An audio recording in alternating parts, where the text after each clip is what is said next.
roadblocks set up on all the roads out of here when the call came through. She said they were all dead. It sounded like a massacre. Did you get any of them? No, we must have been too late. How bad is she? Well, she was conscious, but she was pretty bad.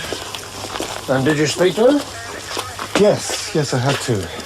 There were 2 of them got in, but she only saw one, and she said it was just after 8 when it happened. That's all she could give me.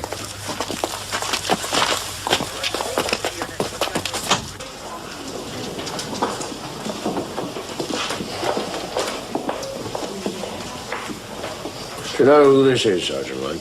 No. I mean, no, sir. Presumably he's a bloke who owns the house.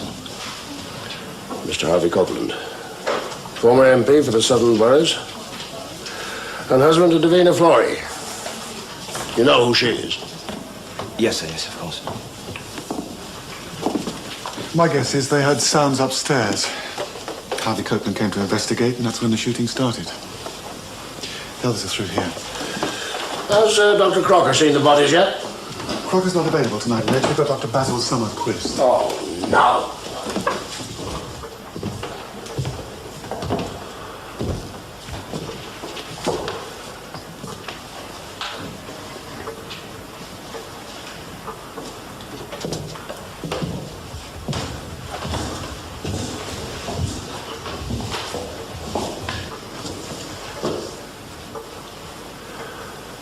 So this must be Davina Flory. Strange. Just bought her new book. Her autobiography. Oh?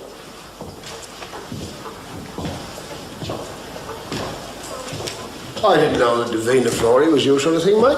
I bought it for Jenny. Oh.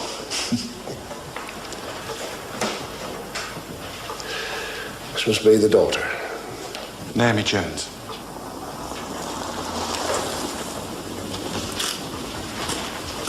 Gunshots must have made a hell of a din.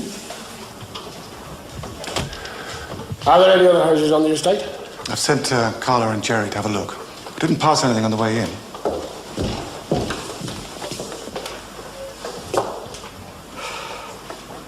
Dear, oh dear. How the mighty are fallen. I suppose that's her. Yeah, we think so.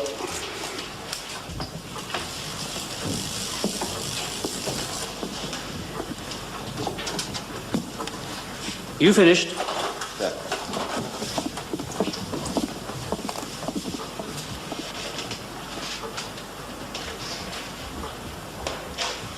I've heard it said that all women, when they get old, turn into either goats or monkeys. She was a monkey, I'd say, wouldn't you? Not a sagging muscle to be seen. Just his way of dealing with it, Reg. At least when I kill him, Crocker will be doing the post-mortem. 2 houses, a couple of minutes up the road. The Harrisons, Ken and Brenda, the housekeepers, and John Gavitas, woodsman for the estate. Good. I wasn't certain what to do, sir. I had to tell them the bare facts. It seemed to have come as a complete shock to them. No, you did quite right. Well, I said someone would be along within the half hour, sir. Where are these houses? Oh, around there. Oh, how far to walk? About 10 minutes or so, I'd say. Well, I think I'll walk round there. Inspector Bowden, we found something I think you should have a look at, sir. Okay, lead the way. Jerry. There's another way upstairs, sir. Oh, the back door was open. Any prints? Oh, they're just checking. I think they were up here, sir.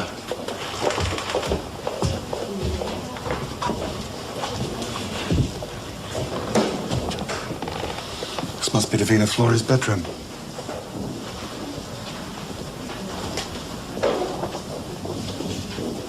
Jesus.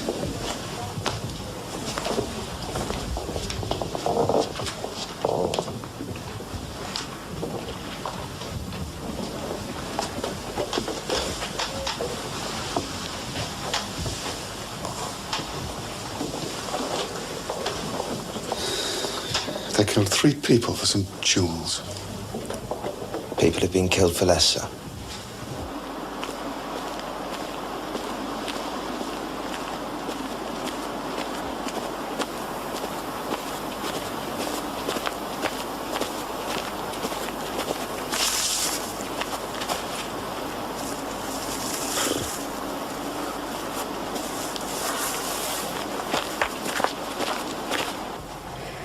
Daisy was Davina's granddaughter. Her name was Davina too, so she was sort of Davina Flory the Younger, if you see what I mean. But they called her Daisy. Not was. She's not dead. Oh. Well, I thought the policewoman said they all were. What time is it when you last saw them? 7:30. I finished cooking, put it on the heated trolley and left it for them. Davina liked to be eating by 7:45. It was always the same. Was it the same tonight? It was always the same. I wheeled the trolley in at 7:30. They were all there then. Then I went out the back, like I always do. Did you lock the back door? Well, no, of course I didn't. Bib was still there. Bib? Oh, she helps out, comes on her bike. She was doing the freezer, said she'd be finished in 5 minutes. Oh, my God, what about the cat? They didn't kill the cat, did they? Well, not that I'm aware of. Are you sure? Yes. Oh, thank God for that. Round about 8 o'clock, did you hear a noise? Shots or a car? The car wouldn't come past here. The road ends here. There's just the main road in, and then the by road. Oh, which by road? One that comes out from Pomfret Monacorum. That's the way I came home. What time was that? 8:20, 8:30. I didn't see anyone, if that's what you're asking. Are you sure? I didn't meet a car or pass one or anything like that. I've been copsing a wood near Stoughton all day. Brenda and I didn't hear a thing. There wasn't a sound. You can never hear anything at the house from here. All dead. You say they were all dead? Oh, Ken, you weren't listening. Daisy's still alive. I wonder if you'd give me Bib's address and her other name. You know, I can't remember it. I got it written down somewhere.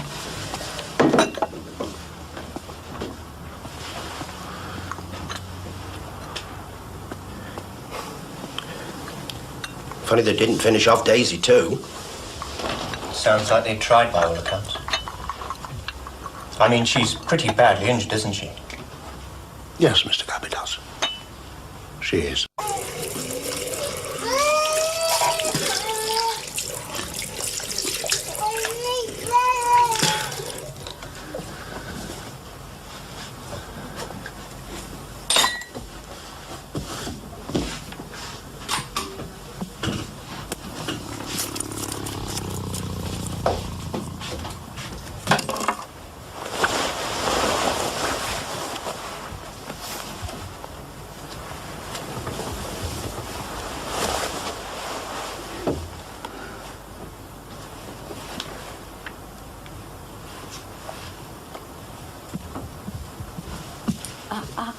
No, me first. You enjoying it? Yes, I think so. Think so? Well, she's got a lot to say about people, but you know this is only the childhood part of her life. It's almost as if you want 12 volumes instead of just one.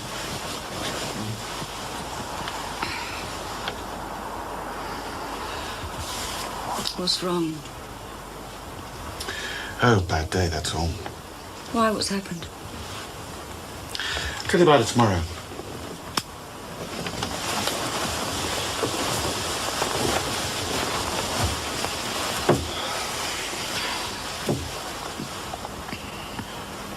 I don't know. What? I don't know what's happening. Since Fine took Martin's place, it's as though everything has changed. Fine says the world is changing. And we must all change with it or die. Well, Davina Flory would certainly agree with that.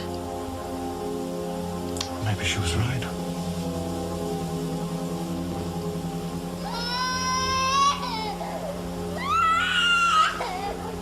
It's your turn.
Ah, sir.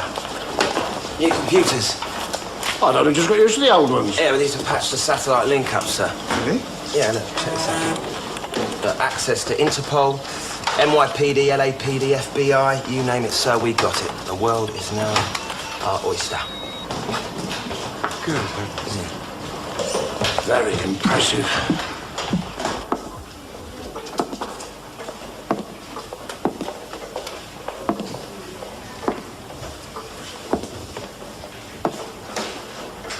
It was Georgian leaded glass, it was.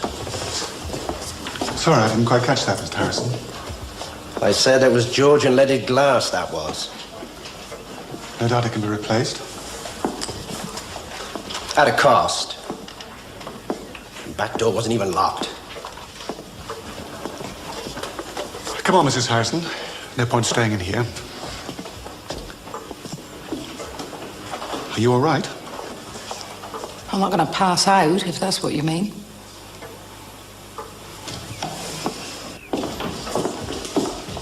I just want you to tell me what's missing, Mrs. Harrison. She was 16 years older than him, you know. She was a very old woman. Really? That was his room. They didn't sleep together. You'd never call her old. She didn't seem to have anything to do with age. She was just herself.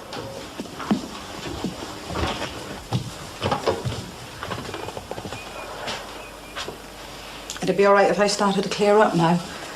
Yes, we finished in here. If you could just tell me what's missing. Well, she didn't have much, you know.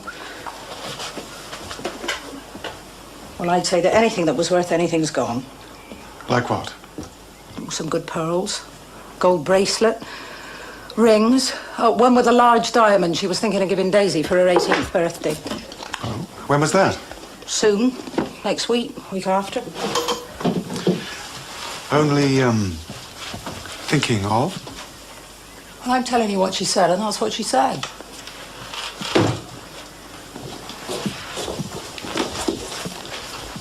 What do you think happened here last night, Mrs. Harrison? Me? Well, how should I know? You must have had ideas. You know the house, you know the people. I'm interested to know what you think. Oh, don't be so silly, Queenie. You know he won't hurt you while I'm here. She wouldn't let me have a pet. I'm sorry? Davina. Well, like I say, there was no side to her. All of us was equal. I mean, that's what she said. But I wasn't allowed to have a pet. I see. God knows what will become of us all now. How do you mean? It's not easy starting afresh. I know I don't look my age, but we're none of us getting any younger, are we? You were going to tell me what you think happened here last night. What do I think happened?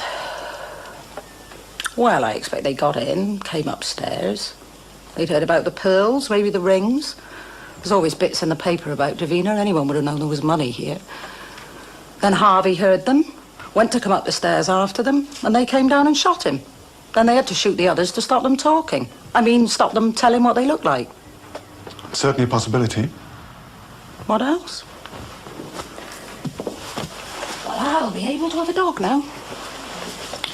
Whatever becomes of us, no one will be able to stop me having a dog now, will they?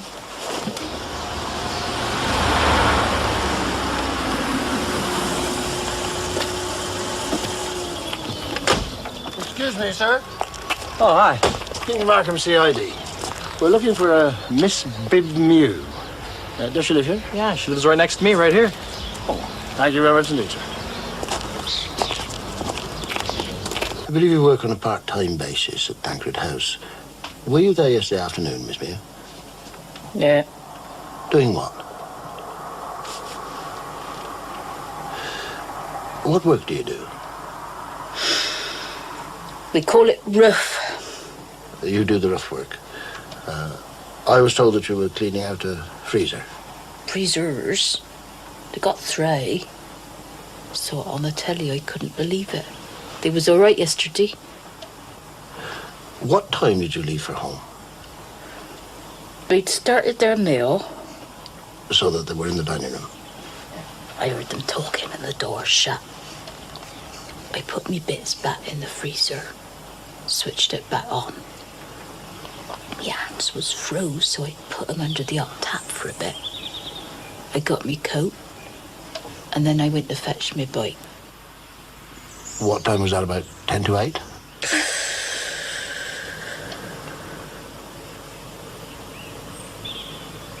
I reckon.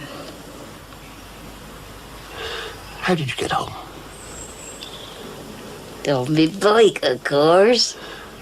No, I mean, what route did you take? The by road. And did you see a car on your way home? Car? Or a van, like the one next door? That one? No. Any vehicle. Did you see any vehicle on your way home? No. You're sure? Yeah. How long did it take you to get home? It's downhill on the way home. How long did it take you to get home last night? About 20 minutes. And you didn't see a car? Not even John Gavitas in his Land Rover? Does he say I did? No, he doesn't. Could you show me the road that you take to get to the by road?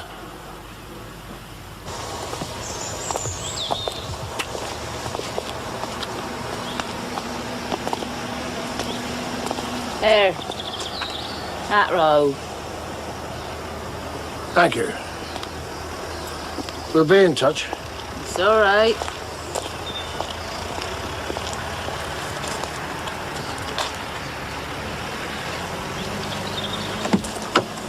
We hope to talk to Miss Florrie later on today. She was shot by one bullet, which miraculously missed any vital organs. She has lost a lot of blood. Miss Florrie has lost her mother, her grandmother, and her grandfather. So we are trying not to push her too far. Jason Sherwin, Coram Seabright, King's Markham Chronicle. Yes? Are you any more likely to find the men responsible for this than those guilty of the bank shooting? I am sure that both crimes will be solved. Sergeant Martin's killers will be found, as will the Tankard House killers. But it's getting on for 7 months since the bank killings, Chief Inspector. More like 6, but I'm not here to answer those sort of questions. Isn't it a fact that statistics show the longer time goes by, the less Next likely... question, please. Yes, was anything else stolen? We have a full list of the things missing. £30,000 worth of diamonds and gold were taken. You don't think there's a connection, do you? Well, what do ballistics come up with? Well, there's 5 rounds being fired from a 44, from a black powder revolver, sir. Well, Martin was killed with a 44 caliber. Pretty sure the ballistics mentioned black powder then, too. Do they match? No. Oh, that's a shame. Odd, though, isn't it? They used a handgun in both murders. I mean, a shotgun is usually the order of the day. Yeah, but that doesn't connect the 2 crimes. Well, the probability of it being the same weapon, sir, works out to be 535 to 1, sir. How'd you work that out? Well, you see, what it does is, it looks up all the previous crimes and where they were committed. Don't tell me. Sergeant Martin's killer will be found, as will... I have nothing more to say.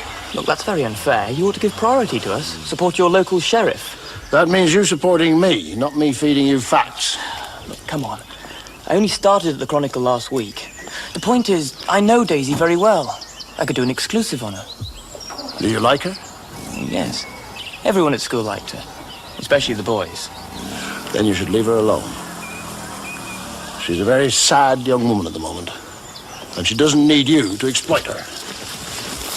Now get off my car.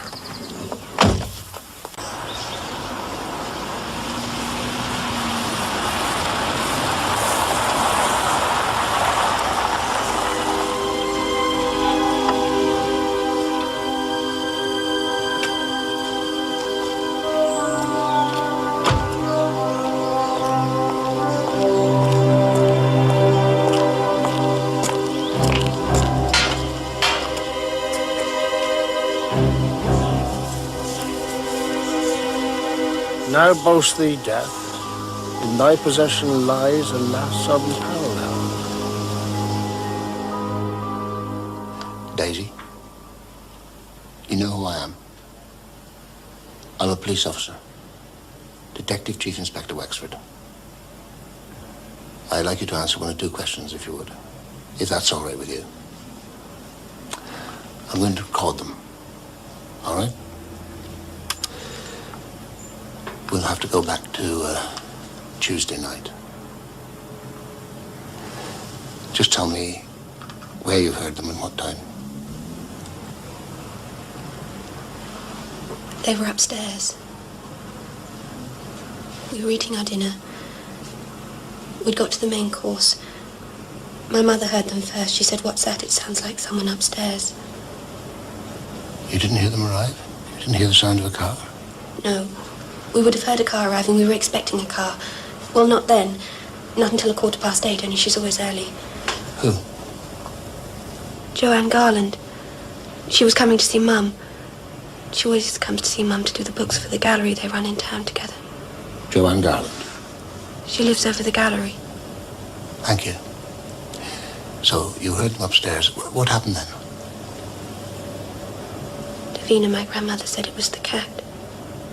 The cat? She's a big cat called Queenie.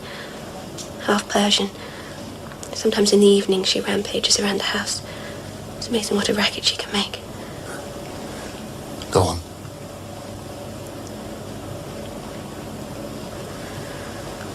Harvey went out of the room. We heard the shot. And then another. It was a terrible sound. Really terrible.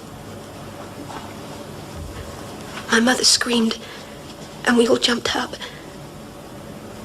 No, I jumped up, and my mother did.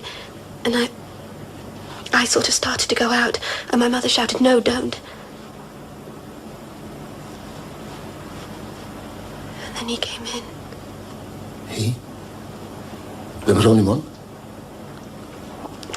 I only saw one. I heard the other. I didn't see him. I only saw one.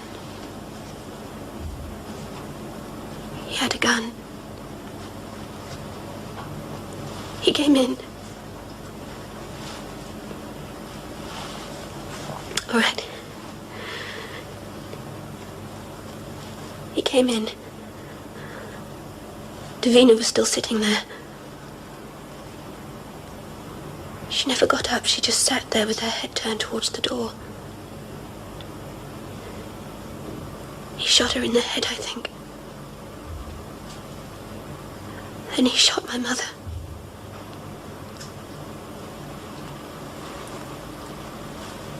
After the shots, I heard the other one getting a car started outside.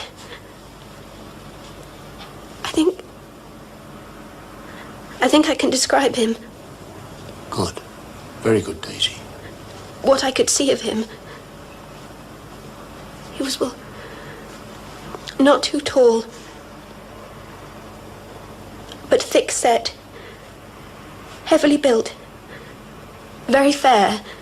I mean, his hair was fair. I couldn't see his face. He had a mask over his face. A mask? Like a hood or a stocking over his head? I don't know. I just don't know. I've been trying to remember because I knew you'd ask me, but I don't know. All I know is that he had fair hair.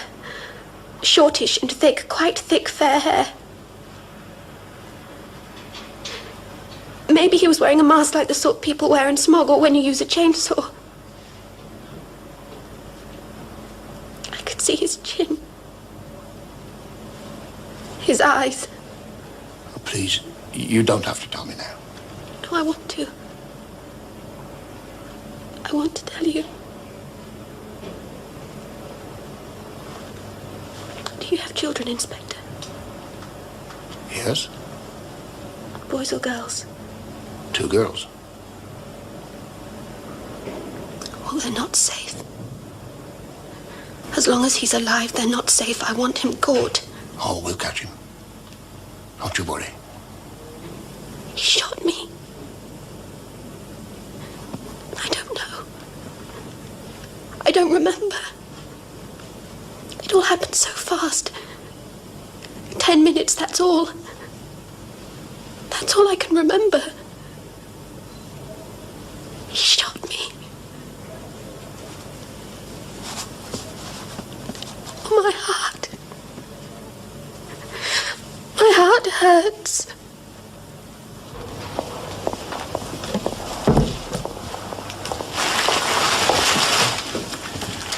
How is she?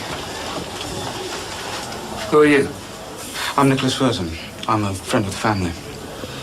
Well, she's a very sad girl at the moment. She needs all the support that she can get. Well, do you have any idea who did this? No, it's too early yet. Of course. Say you're a friend of the family's? Yes, a close friend. Especially close to Daisy. Does Daisy know that you're here? Yes, I've been here since dawn, but they wouldn't let me see her. Is she going to be okay? I hope so, Mr. Thurston. Thank God for that.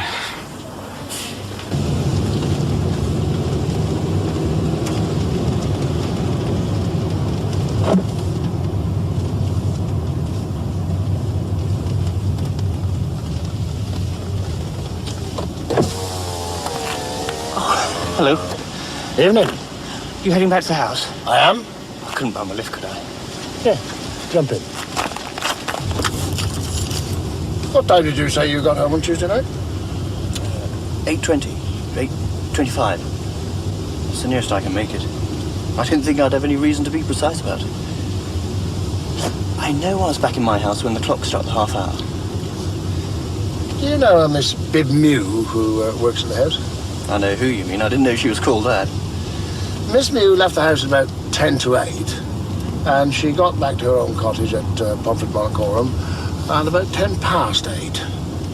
She used the same by road as you. I'm surprised you didn't see her. I met no one.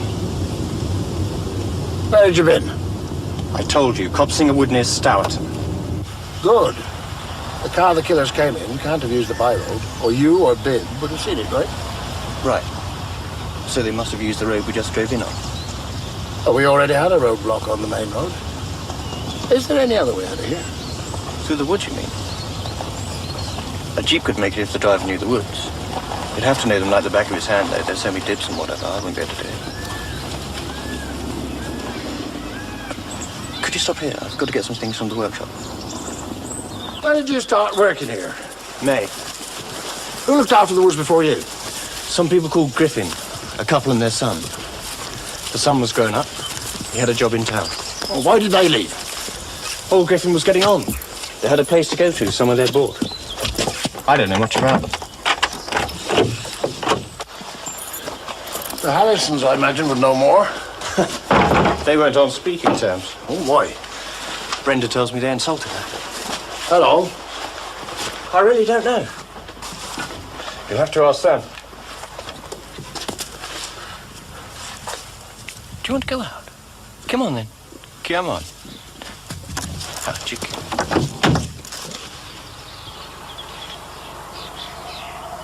Strange, all of you being based in Daisy's place. Sorry? The stables. They were her sanctuary. She spent hours in there on her own, doing her own thing. Have you seen her since Tuesday night? Yes. How is she? Well, she's a very sad girl. But she's going to be all right, isn't she? Yes, we hope so. Well, thank you very much, Mr. Gavilas. We'll speak again. Anytime.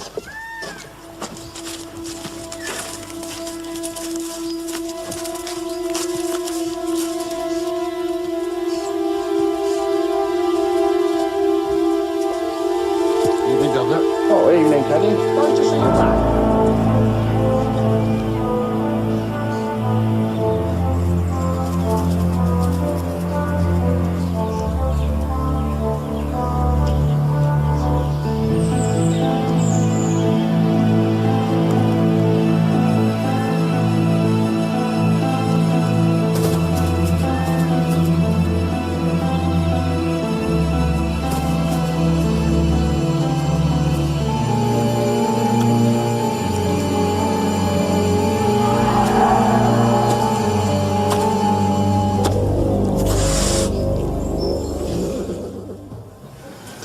Remember, this is Gus's treat. Oh, I am grateful. Saturday, Reg. Relax. Gus is so stimulating. Fascinating about Pliny, wasn't he? I feel as though I'm learning so much from him. I really don't know what he sees in somebody like me. Oh, really, Sheila? What a bloody awful basis for a relationship. One of the guests here just asked me for 2 dry martinis. Do I really look like a waiter? Wow. I told him they were coming up in a Birmingham Italian accent.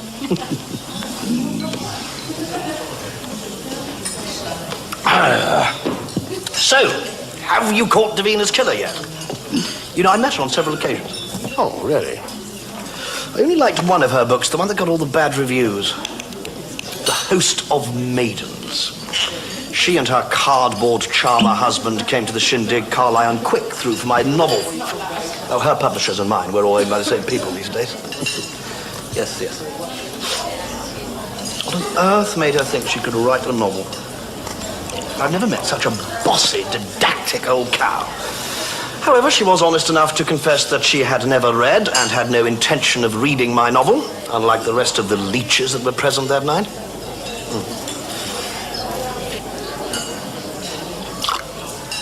This plonk is disgusting. Take it away and bring me another bottle.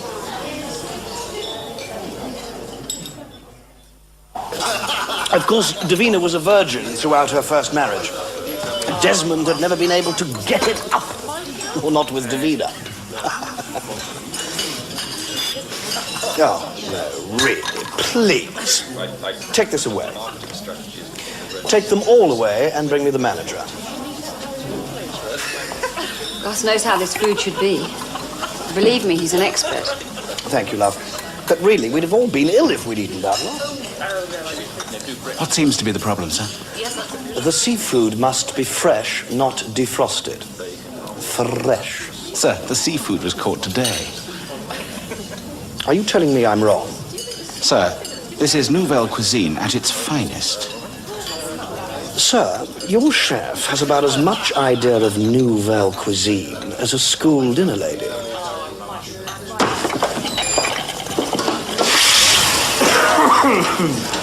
Naomi was, of course, spawned by whoever could actually bring themselves to copulate with Davina. Certainly not Desmond. I don't hazard a guess. Probably that gentleman over there. Oh, dear me. He looks rather like Naomi, don't you think? All right, I'm leaving. Coming with me. You and Sheila can do what you like. Where's your sense of humour, old chap? Dora? Please, Pop, stay. Gus will be quieter. I promise. Please, for me. Of course we should be celebrating. Oh? Oh, didn't Sheila tell you? No, what? Oh, she's been offered the part of Miss Julie at the Old Vic. Oh, that's wonderful. Congratulations.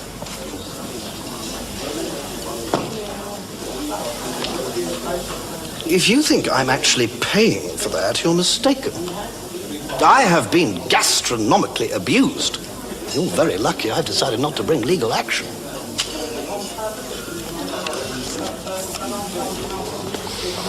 Gus is paying. No way! I have never in my life had such a pile of execrable rubbish placed before me. And if you think I'm actually paying for that, you can think again. Please, Reg, just pay it and let's get out of here. I'm not paying. It was Gus's idea. It has been Gus's evening. And Gus is paying. Quite right, Reg. Let them call the police. I'm sure any judge will agree this place is a health hazard and have it closed down. Perhaps Sir would like us to call a taxi to take him home. Thank you, that won't be necessary.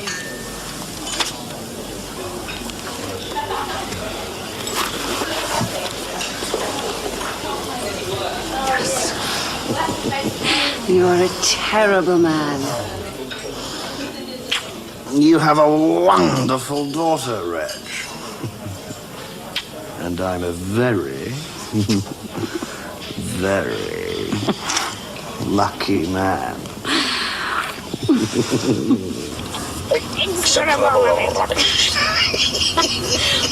Of course, Gus is so modest I have to do his bragging for him. You hear that, darling? No, I was drifting. Gus is going to Nevada. Nevada? Yes, some university's named a library after him.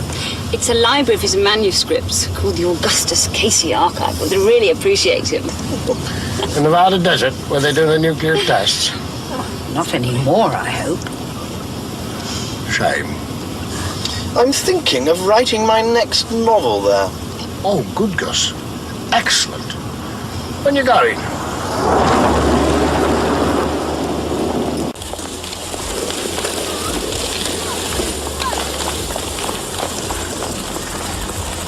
About time. They said you'd be here yesterday. We need our phone. Are you Mrs. Margaret Griffin? Of course I am. I'm Detective Inspector Burton, King's Markham CID. I was wondering if I could talk to you. Well, what about? I understand that you and your husband both worked at Tancred until recently. Yes, we work there. I have quite a lot of questions, Mrs. Griffin. Would it be okay if I came inside? Well, okay. But I am expecting someone from British Telecom. Terry! It's the police, not the phone man.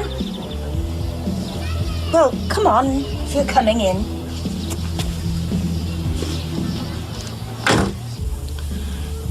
I was wondering if you might know anything that could help us. Like what? Well, I understand you weren't on speaking terms with Mr. and Mrs. Harrison at the time you left. Oh, I knew it. You said Andy, didn't you? He said, it'll come out now, he said, for all Mr. Harvey, Labour, Copeland's promises. They'll smear poor Andy after all this time. What did they say?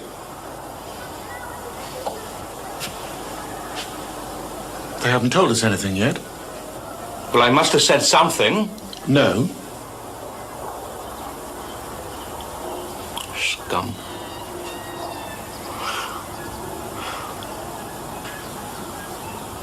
And they were all scum. They deserve to die. Andy? Perhaps you could tell me where you were last Tuesday night. I was down the pub with my pals. You can check if you like. I was there all night. We will.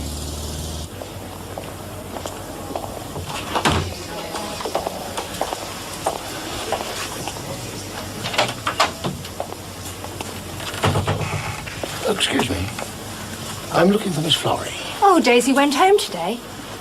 Went home? Are you Chief Inspector Wexford? Yes. Oh, she left a message that she'd phone you. Her friends came for her. Her boyfriend, I think. Mr. Verson? Nicholas Verson. Daisy's resting, Mr. Wexford, but if you want to come in and wait, she'll be up soon. I know she wanted to talk to you. Thank you. I expect there are things you want to chat to me about, aren't there? Are there? Well, you know, my son wants Daisy to be engaged to him. Really? Do sit down. Thank you. Yes, Davina Florrie didn't care for the idea. She had some silly notion about Daisy having to lead her life before she settled down. Well, what did her mother think? Oh, really, it wouldn't have mattered what Naomi thought. Naomi didn't have any opinions. You see, Davina was more like a mother than a grandmother to Daisy. She wanted Daisy to be an academic. Is that such a terrible thing? Well, it would have taken her until she was 25. And then she was supposed to write her first book. I'm sorry, it just seems ridiculous to me. I can't see that marriage would put a stop to that. But I do understand that you do want your son to marry Daisy. Oh, yes, I do. She's such a sweet girl. And clever, of course. And good-looking. I'm sorry, I shouldn't like my son to marry a plain girl. And, of course, the poor little thing is madly in love with him. You've only got to see the way she follows him about with her eyes. She adores him. And she's so sweet to me. And she has such nice manners. And she's so rich. Oh, that has absolutely nothing whatsoever to do with it. you are, dear. And Mr. Wexford wants a word with you.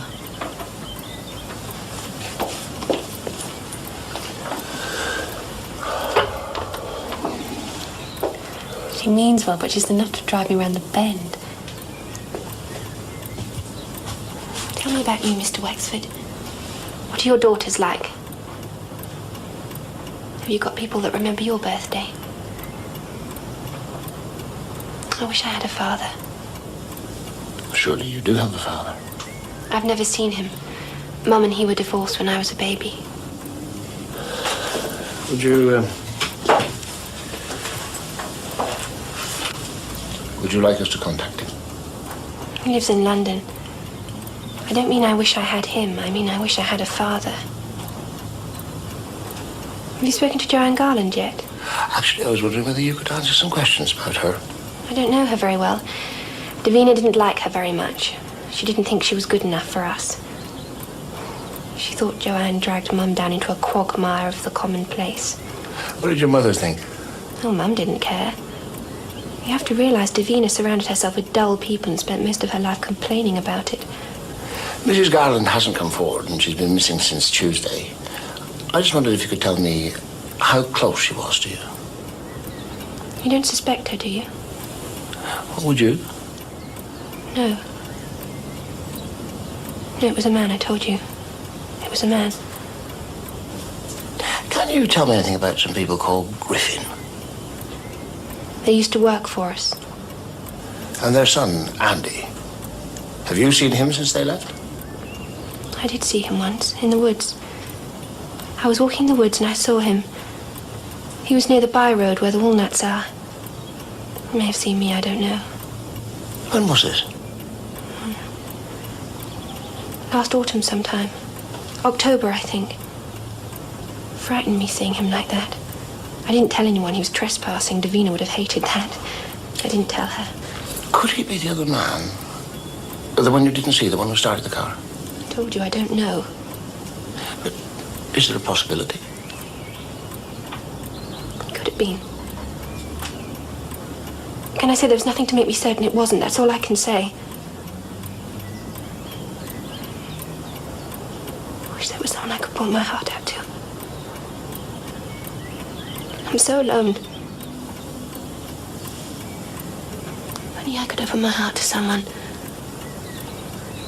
Someone who loves me. I want to go home. Is that wise? That night will always be with me. A pain in my heart, so I might as well be there. You're talking a lot about hearts today, Daisy. Because he tried to kill me in the heart. He aimed at my heart, didn't he?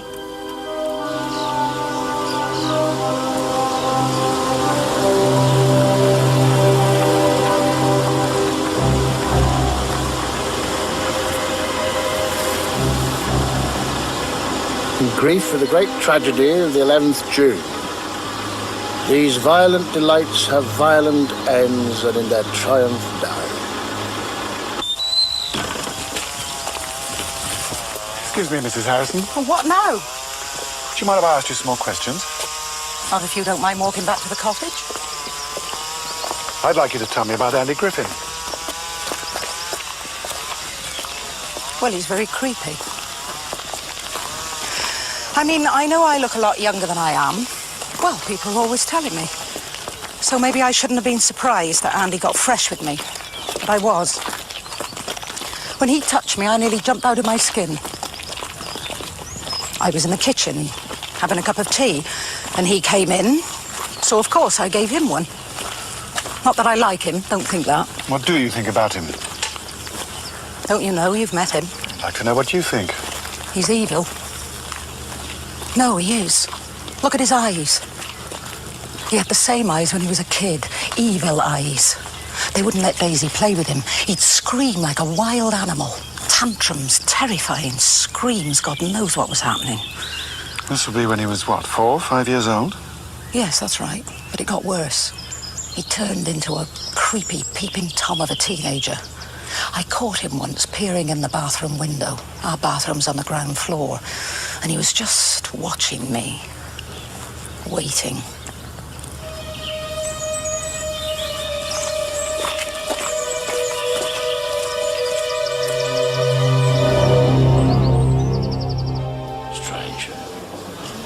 Looks as if he's fallen upstairs. Sir, no one's seen her since Tuesday and the shop's been closed. Her relatives don't even know where she is. We got this off her mother, though.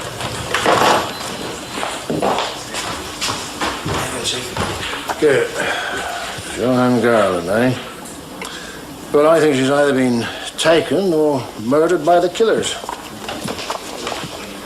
Andy Griffin tried to rape Brenda Harrison. What? Well, that's what Brenda says. According to the Griffins, she made advances to him. Then, apparently, Andy tried to blackmail the Harrisons, saying that Brenda had seduced him. But Brenda told Davina Flory. And so, in order to keep us out of it, Davina said that the Griffins had to go. Well, we better get Andy in. We will. I tell you, it was a really nasty piece of work. He openly said he was glad about the murders. They deserved to die. It's time for the news, sir.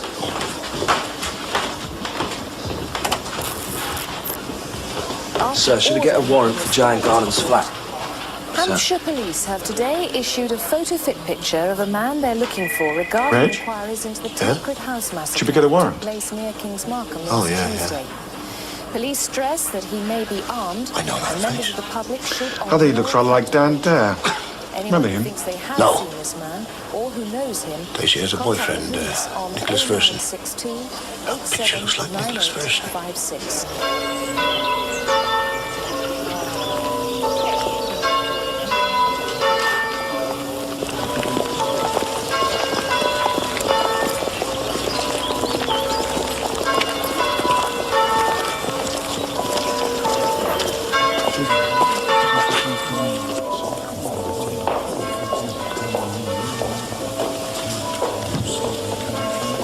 Hordes of glitterati here.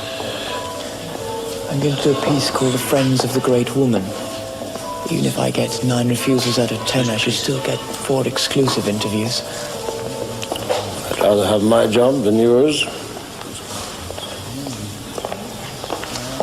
I'm half American. I spend my vacations with my mother. If you think this is tacky, you ought to see their TV. Last year, I saw 3 guys being shot by the police on TV. For real. Imagine if you had a camera following you day and night, Chief Inspector. Service is about to begin.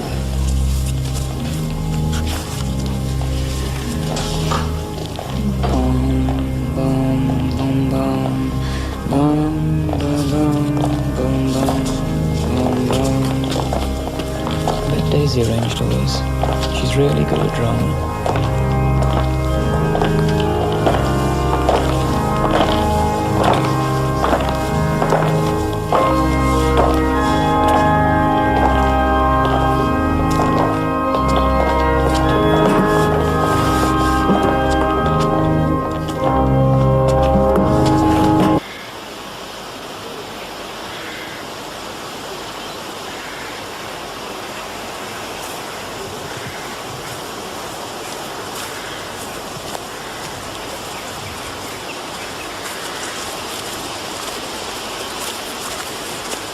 Hello.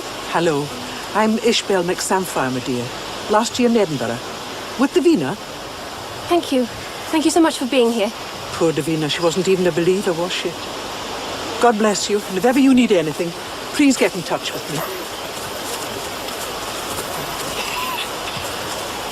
That's over, thank goodness. I thought I might burst out crying or faint, but I didn't, did I? No, not you.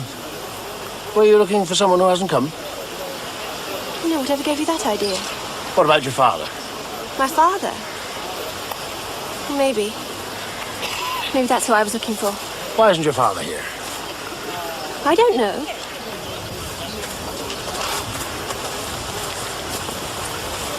Not very enlightening, was it? Oh, I don't know. Didn't Graham Greene say that every novelist has a splinter of ice in his heart?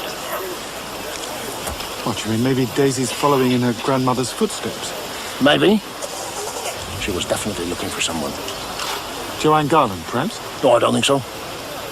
Have you tracked Andy Griffin down yet? No, he's disappeared. Sergeant Vine has been asking his friends about him.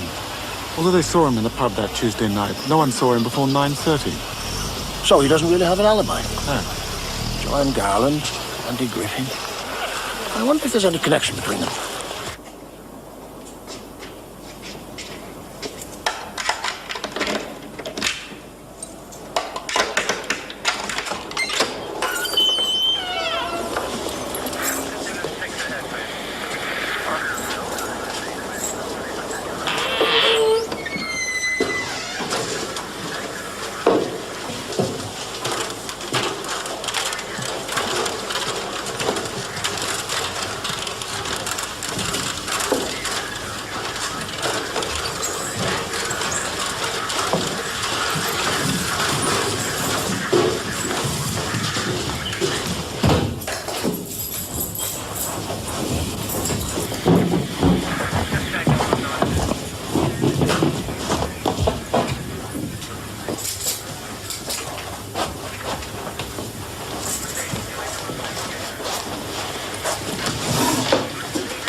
2 sets of keys, a checkbook, but no cash or credit cards. Have you found her passport? Well, not yet. Sir. Yes? I think you should hear this, sir.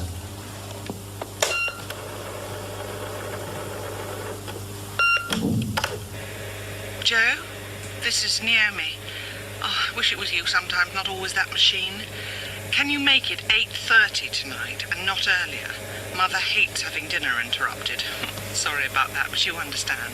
See you. That was the last message, sir. Good grief.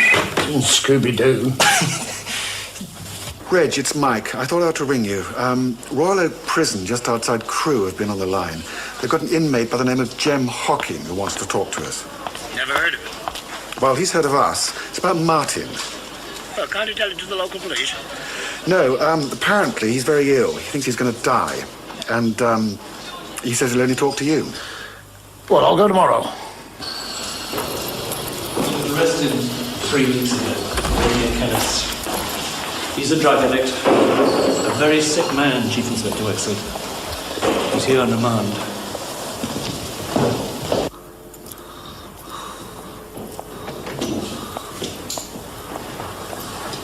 Over there.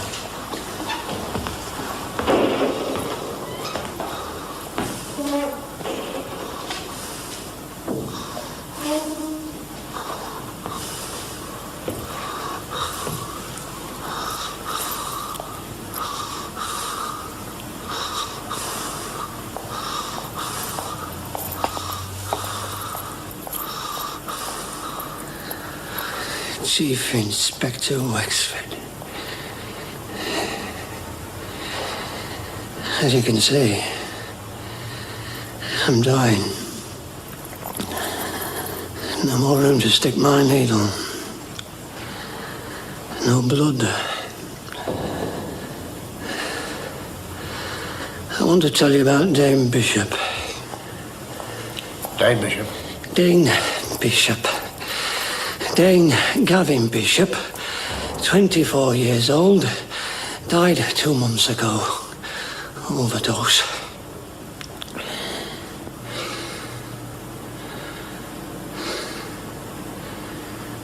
We did the bank job together. But you knew that as soon as you saw my face, didn't you? More or less. If you'd caught it in time, we might both still be alive today. Kilpers. Never there when you want them. Dame Bishop used the gun. Where'd he get it?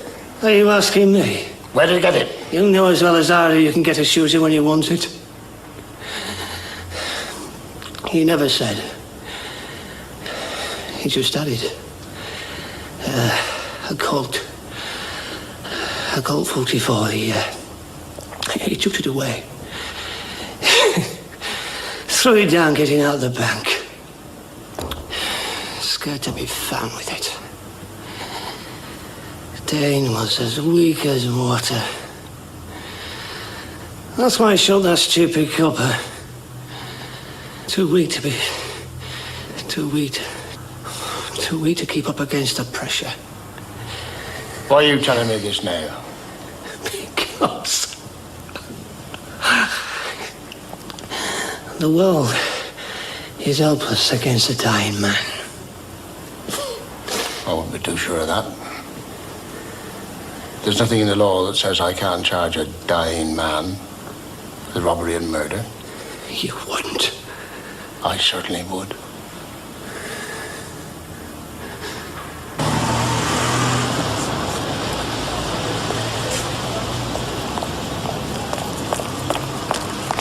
Sir, they're here, sir.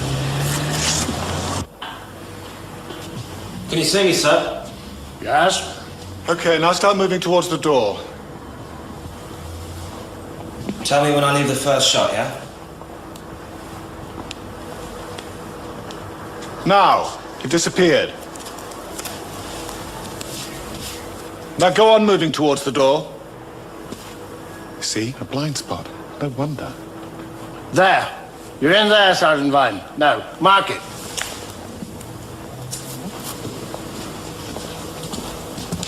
It's about 12 feet, sir. I remember they're moving quite fast, but I think it's enough. Well, we found no gun. Someone must have picked it up before we came in. Someone who didn't come forward. Someone who was standing in that blind spot. But you wouldn't pick up a gun without a reason, sir.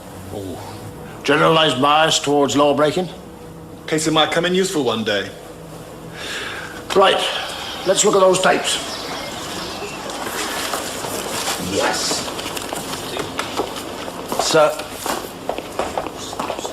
Chief, I'm ready.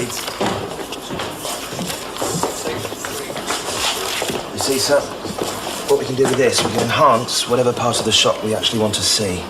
There.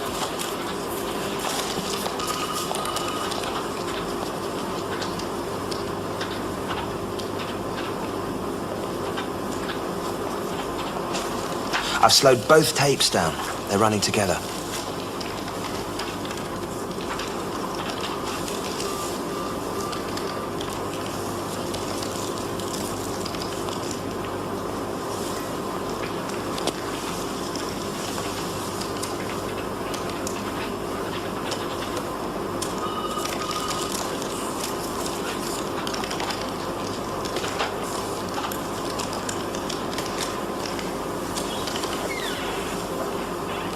See, on the right, the first one's getting away.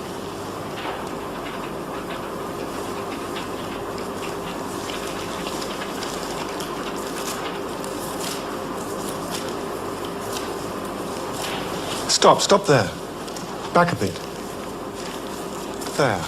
Move in on him. It's Andy Griffin. Just follow him. And let's see. Go wide. Where is he? Where is he? He's picking up the gun. There. There it is. What are you looking for? I mean, maybe if you tell us, we can help you. A gun, Mrs. Griffin. A handgun. Andy wouldn't have anything like that. We'll have to search the rest of the house. Call the others in, will you? Yes, sir. Oh, no. We have a warrant. Andy wouldn't do anything like that. He couldn't. You won't find anything. If you could just tell us where he is, Mrs. Griffin. We've already told you we don't know. Andy's a grown man. If he goes away, that's his business. He often goes away. I think you should know, Mrs. Griffin, that we asked Andy's friends if they saw him that Tuesday night. No one saw him before 9:30. Andy must know the Tackler estate very well. Well, of course he does. He was a little lad of 4 when he first went there. That girl, that granddaughter, she was a baby. Now, you'd think it would have been normal for them to play together, wouldn't you? I suppose so. Andy would have liked that. Let her play with him? Oh, no. He wasn't good enough for her, was he, little Miss Precious? I mean, there were 2 of them there, and they weren't allowed to play together. So did Andy never go into the house, then? Well, I wouldn't say that. I mean, he used to go sometimes with me, when I used to help out before the Harrisons came. Mind you, I don't think he went there after he was 10, like.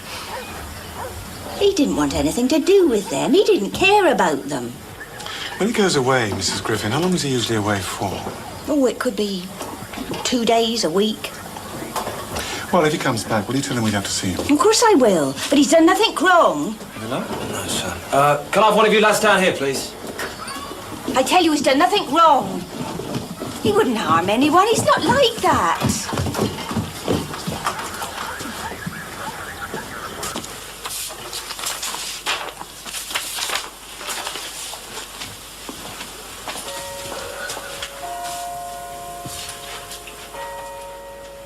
I think you should talk to your father. Sheila? Yes, I've told her she should speak to you. Sheila? Mum's cross with me. I expect you will be too. I've turned down that part.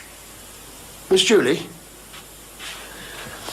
Well, I suppose you know what you're doing. God knows if I do or not. The fact is, I'm going to Nevada with Gus. Hello? Dad, are you still there?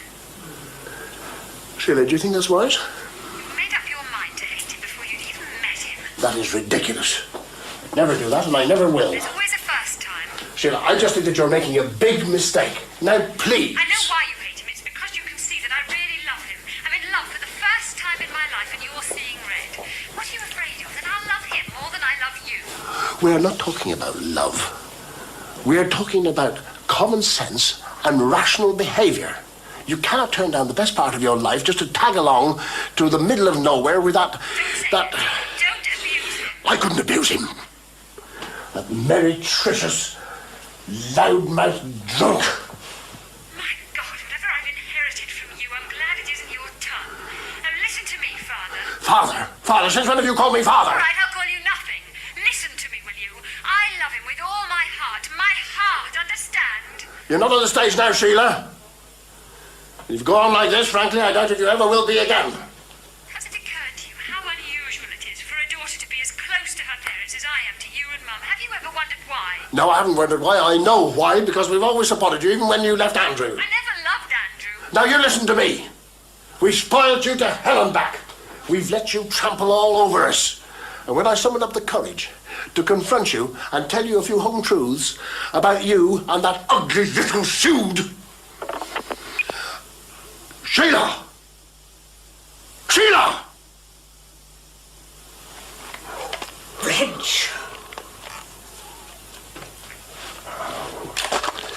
What does she see in him? She loves him.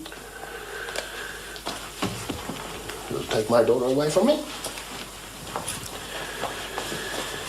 If he and Sheila are together, that's the end of me and Sheila.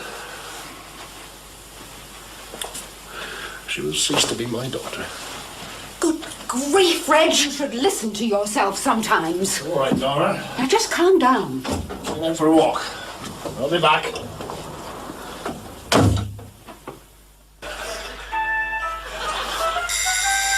Oh, I think that's Mummy. You sit here with a book. Oh, go on. Mummy will be here in a second. Don't worry. Reg, I don't want to disturb you. Well, did you find the gun at Andy Griffin's house? No, we didn't. Well, I told you wouldn't. Come in. I don't want to disturb you. No, it's all right. Jenny's at her evening class.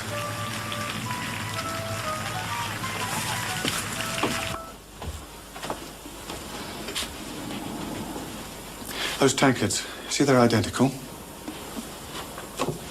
It's this third one. It's an interesting illustration in economics. The ones you've got, Jean and I bought on our honeymoon in Innsbruck for 5 shillings in 1971. This one, it's a good deal smaller, and in my opinion is not such a good piece of work. Jenny and I bought it in Kidspool while we were on holiday there last summer for £10.50. Now, what does that tell you?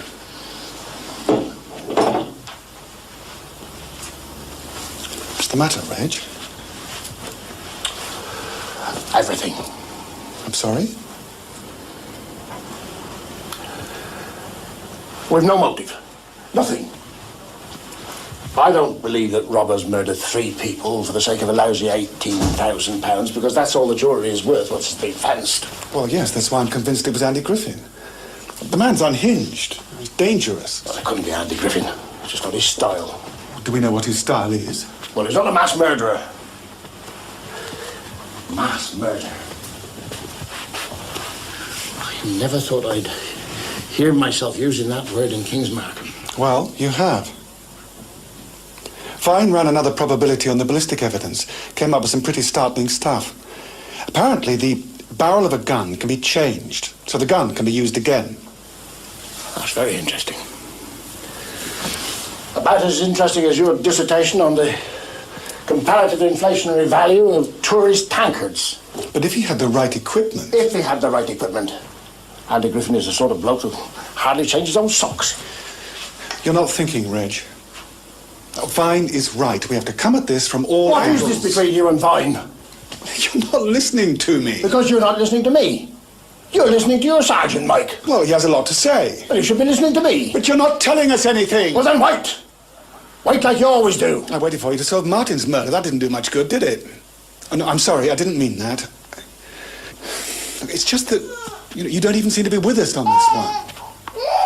What's wrong? Has something happened?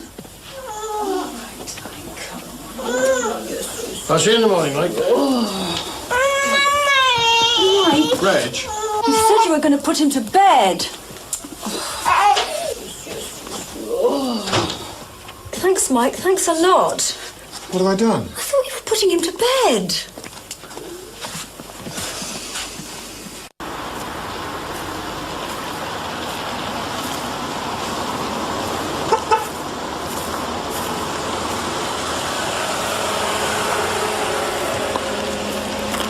I've come home. So I see. I knew they'd try and stop me, so I waited until Nicholas had gone off to work. Then I said, I'm going home now, Joyce. Thank you for having me, and that was it. And now you're walking around your domain? Sort of. Can you give me a lift back to the house? Yes, of course.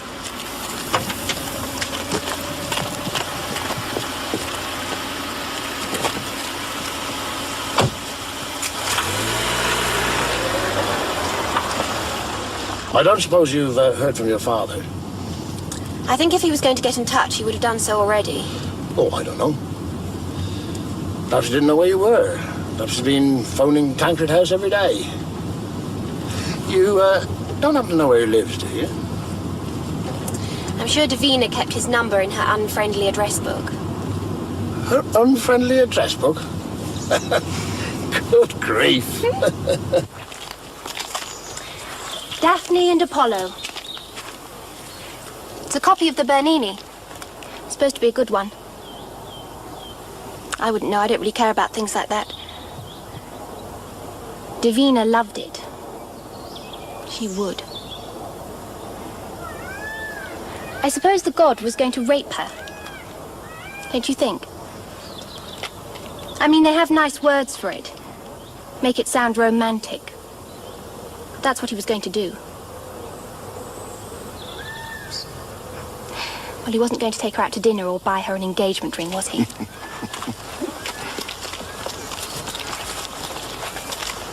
Davina was the only person to tell me anything about my father. She used to say, your mother was a soccer groupie, darling.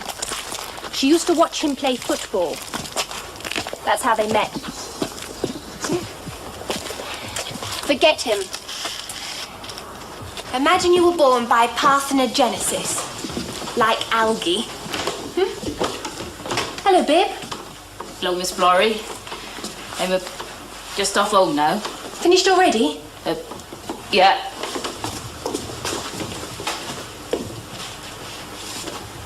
I like Bib.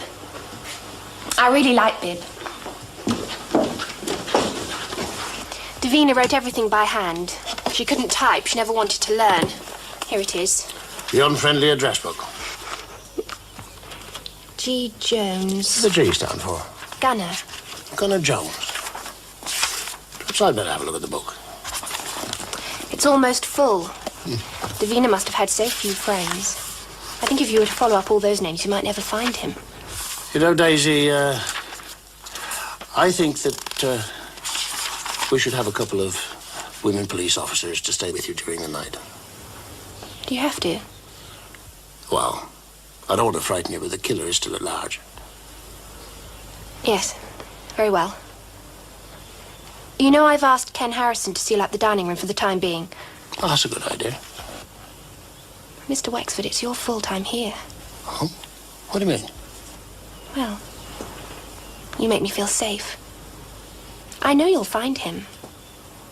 I just know you will.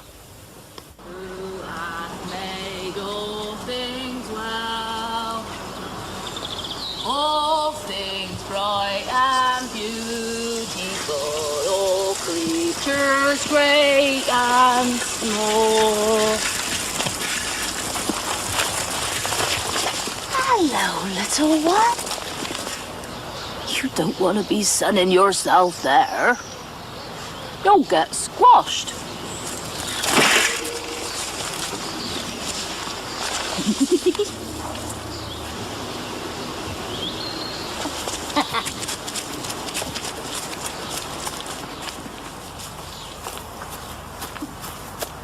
There we go.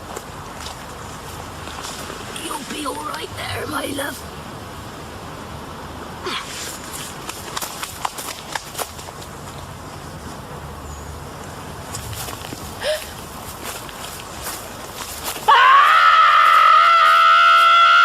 Just because Andy Griffin found the gun, it doesn't prove that he did it. Why not? Different ballistics? No identification? Well, it's a coincidence. You can't change a barrel, so, sir. Oh, come on. Reg, I think we're missing the point. All right, what's the motive? Hatred. Oh, I can't buy that. Right, but we just still bring him in there. Absolutely. If we can find him, though, sir. I'm sure he's connected in some way. Maybe, but I doubt if he was even there. But then who was? Well, we shall find out. Have you found Joanne Garland? No, no sign of her, sir, no. And have you checked on Gavitas' alibi? Well, not exactly, sir, no. Then do it. Well, I mean, he could have been coppicing like he said he was, but no one would have seen him even if he was. I mean, he's so remote. I mean, you don't think he did it, do you, sir? Good God, what are we running here, a training school? Now get on with it. Yes, sir, right away.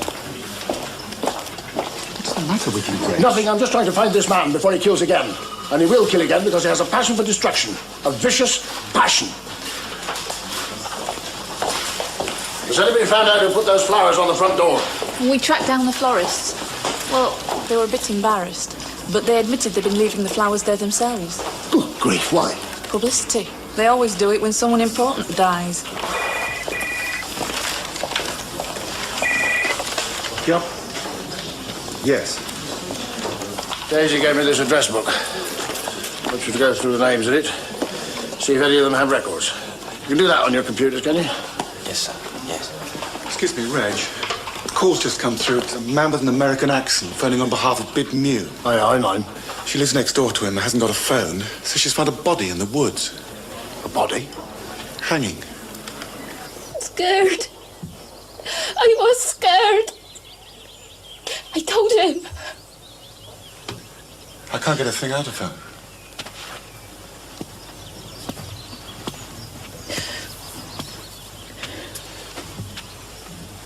Could you tell me where you saw this, Miss Mew? I told him. The man next door. You told him. What did you tell him? I told him. I wonder if she saw anything. Maybe she just frightened herself. King's Markham CID. Oh, yeah, we met before. Can we have a word? Yeah, sure, go on in.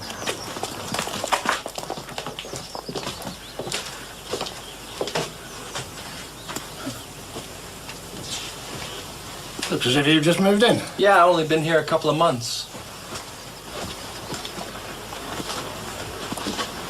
What do you do?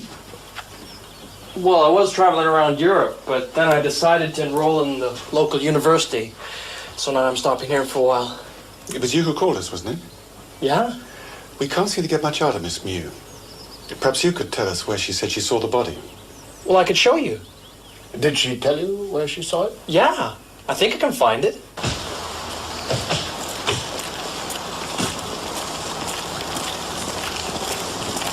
I think she said it was around here someplace.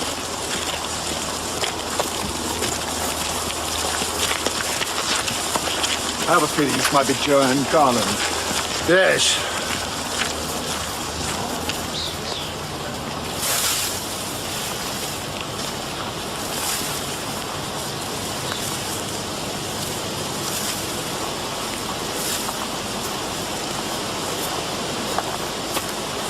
Sir, over here.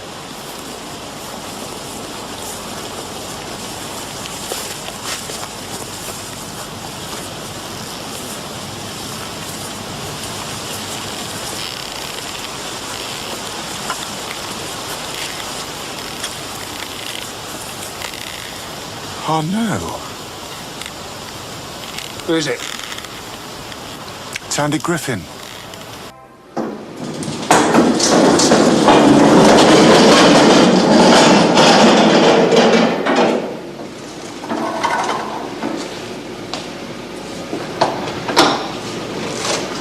I told you, didn't I? I told you my Andy was innocent. Whoever it was killed him probably did it because they knew you lot were after him. I doubt that's the case, Mr. Griffin. Come on. Well, don't think you've heard the end of it. I want an inquiry. Someone responsible for my boy, you hear? You hear me? Sir. Come on, I'll take you to the car. Come on.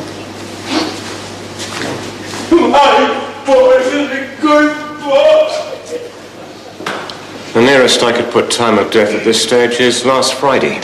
He's been dead for almost a week. Well, I saw Andy that Friday morning, so he must have been killed sometime in the afternoon or evening of that day. Was he drugged? No. A blow to the head. Well, look, I'll ring you as soon as I finish the post-mortem. Thanks. I still think Andy is our second man. The man Daisy didn't see. Well, I'm not so sure. Then why was he killed? Because he knew something. Well, exactly. Andy supplied the gun. Well, you find me the gun, Mike, and I'll believe you.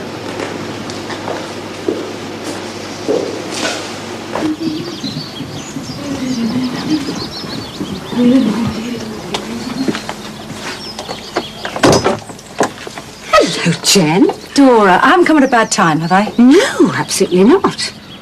Could you spare me a minute? I'd like to talk to you about something. Of course. Come in.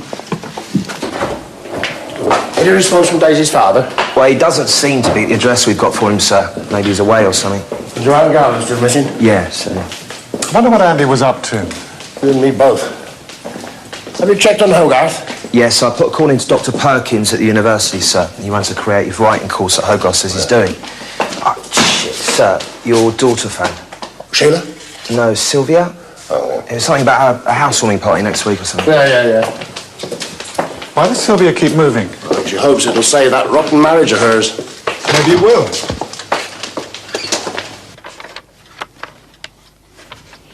You are going to Sylvia's housewarming, aren't you? I can. Oh, she really wants you to be there. I'll be there. So will Mike and Jenny, by all accounts. How I can get out of it. What's that? Oh, just some bump about heights in Nevada. Sheila sent me. Oh. Yes, she called. She said she would really like to talk things through with you. Talk things through? Well, Reg, you had better get used to it. That is all I can say. Jenny came round. She was fishing to find out what's wrong with you. Even Mike has noticed you're not your normal self. He's worried that you don't have your mind on the job. So, he's sent Jenny round to snoop on me? No, he's worried. And to be honest, so am I, Reg. Why can't you listen to Sheila? She loves that man, and it's her life, not yours. I'll never get used to it, Dora. Never. Oh, Sheila.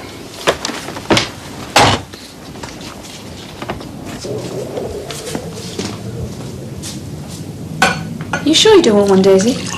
No, thanks.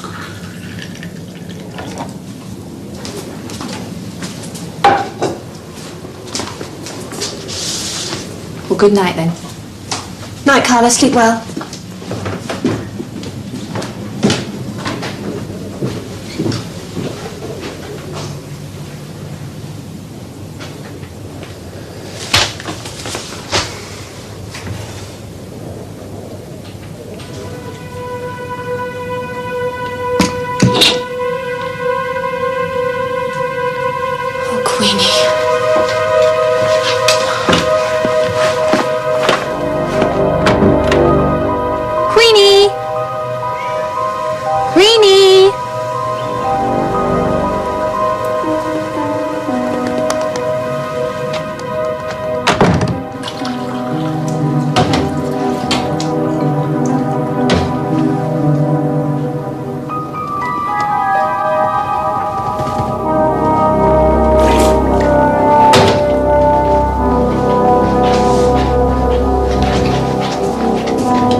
Kill me. Kill me now if you're going to. Go on. Go on, do it.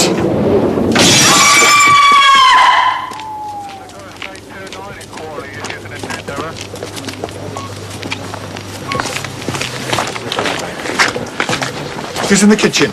Yeah?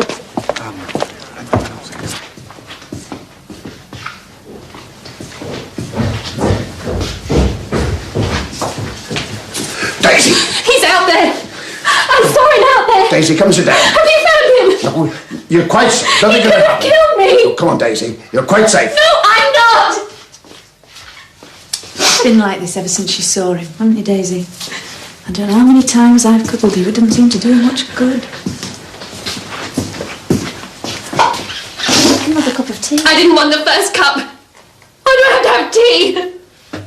Like something to stun me. And like something to put me to sleep forever. Go and see if you can find some brandy, will you, Rosie?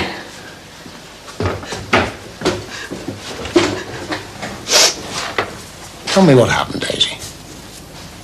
I've never had brandy before. Tell me what happened. Go on, Daisy, tell me what happened.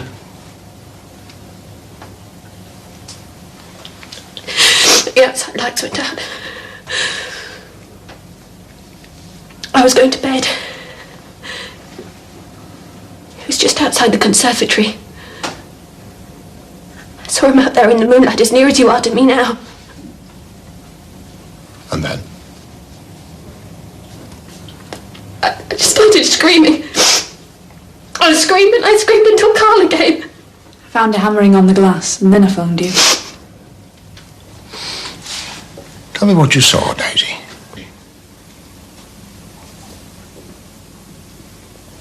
I couldn't see his face. I just turned the lights off. I think he had a mask. Like before? No. A woolly helmet like some kind of terrorist. And a tracksuit. I don't know. Was it the same man, Daisy? I don't know. How can I tell? I can't even think straight. Well, try. Try and tell me.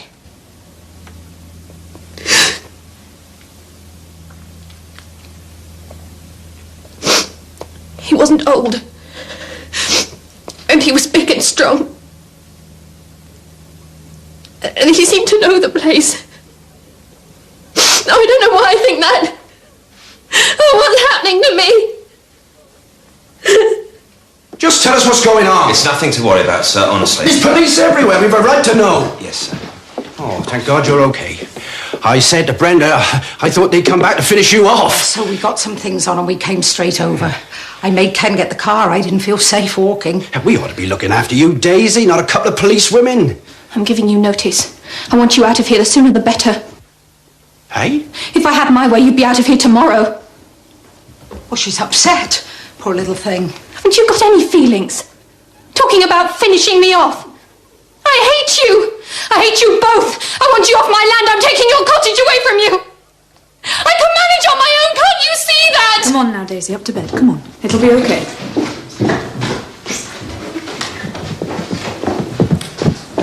Mr. and Mrs. Harrison, I think you'd better go home. Well, she didn't mean it, did she? Just go home, please. Where's John Gavitas? That's what I'd like to know. Probably sleeping. Yeah, sleeping on the job, more like. Can't he be bothered to come up here and see what's happened? Yeah, if anyone should get the push, it should be him, lazy devil. Just go home. All right, we're going. Oh, good grief.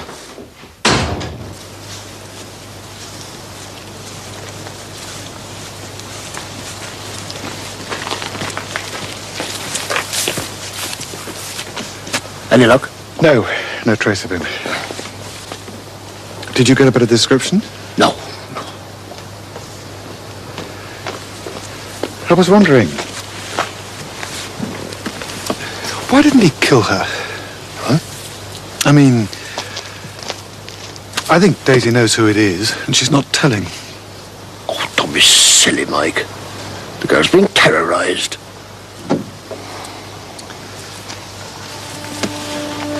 I don't think you're seeing Daisy very clearly, Reg. What do you mean? Well, you're upset about your own daughter, and Daisy... Well, perhaps Daisy's taking Sheila's place for you. How dare you? What? You send Jenny round the door to find out what you haven't got the courage to ask for yourself? No, look, I'm just trying to help you. Now, don't worry about me. I can look after myself. You just think about this killer.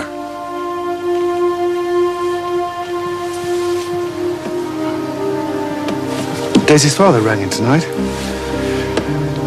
He's been away. I'm going to go and see him tomorrow. Perhaps he can shed some light on all this. Good. Good.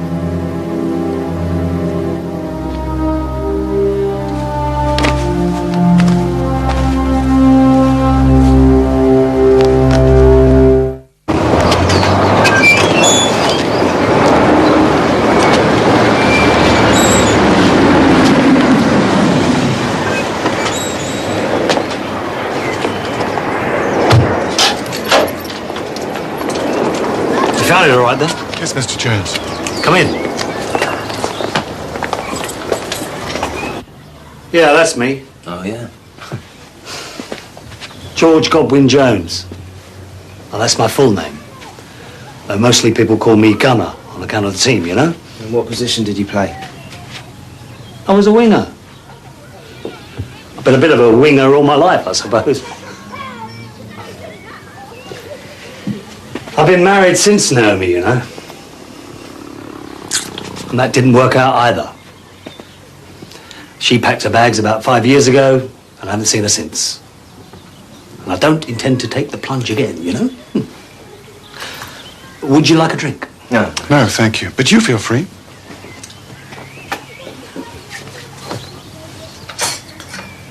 What do you do for a living, Mr. Jones? I sell sports equipment. Got a shop in the Holloway Road. Business is booming, never better.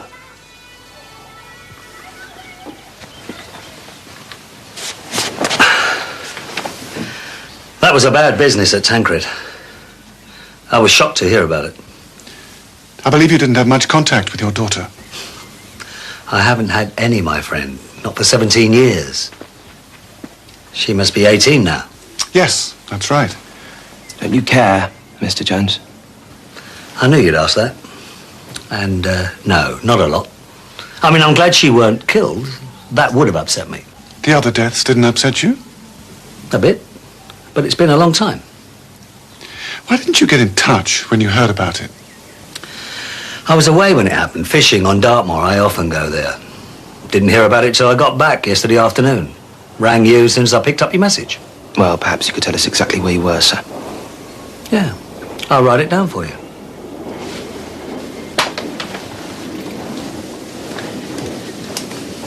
I suppose I've missed the funeral. Well, they didn't invite me. I wasn't exactly on friendly terms with Davina. Not many people were, it seems. Naomi, poor cow, didn't stand a chance with a mother like that, you know. Naomi was nothing. I was a genius compared to her. Personality of the year, me. Mr. Jones? No, Davina Florey was a queen-sized bitch. She regarded me, you know, as a barbarian stud to be discarded as soon as the baby was born. And that's exactly what she engineered. Have you read her books? One or two. Then you'll know. She never referred to the working class as the working class. She called them the lower class. She was a snob. There. They'll give me an alibi. Check it out all you like. Be my guest. That's the pub next to the cottage I was staying in, and I was in there most of the time. You're quite a sportsman, Mr. Jones. Do you know how to handle a gun? Never so much as fired an air gun. Tell me, does Daisy look like me? No. Good. I suppose it all goes to her now. Lucky little lass, eh? Mrs. McSanfire? Hello? Mrs. Isabel McSanfire? Yes? Oh, this is Detective Chief Inspector Wexford, King's Markham CID. What help can I be to you? Well, I believe that Miss Davina Florey with Mr. Copeland and Mrs. Jones and Daisy all stayed with you last August when they came up to the Edinburgh Festival. Oh, no. Davina preferred staying in hotels. They all stayed in a hotel. But you saw a good deal of them. I saw Davina. Naomi was ill most of the time. I suggested she stayed with me, but she wouldn't, even though it's so awful being ill in a hotel, don't you think? Did you see a lot of Daisy? Very little.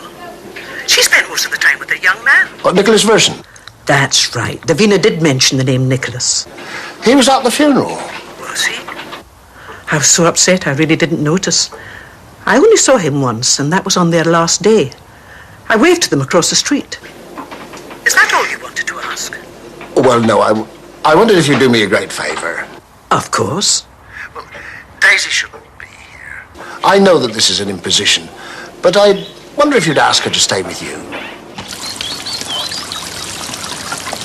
Mr. Sebright. Did you read my piece on the mourners? The sub cut it to bits. A bit too probing for the Chronicle's tastes. No, don't worry. I don't think you'll be there very long. That sounds a bit double-edged. I've just had an amazing interview with Daisy, the masked intruder. Oh, she told you all about that, did she? Everything. The works. Couldn't help thinking, though. Anyone could do that, couldn't they? Come up here in a mask and frighten the ladies. Oh, that appeals to you, does it? Only as a story. Oh, I read something the other day. I think it's wonderful. Lord Halifax said to John Wilkes, "Upon my word, sir, I do not know if you shall first perish on the gallows or of the pox." And Wilkes said back, "That depends, my lord, whether I first embrace your lordship's principles or your lordship's mistress." You know it. Of course. What is it about it that appeals to you? Sort of reminds me of me. Cheerio. Who's is that MG? It's Nick Verson's, Daisy's fiancé.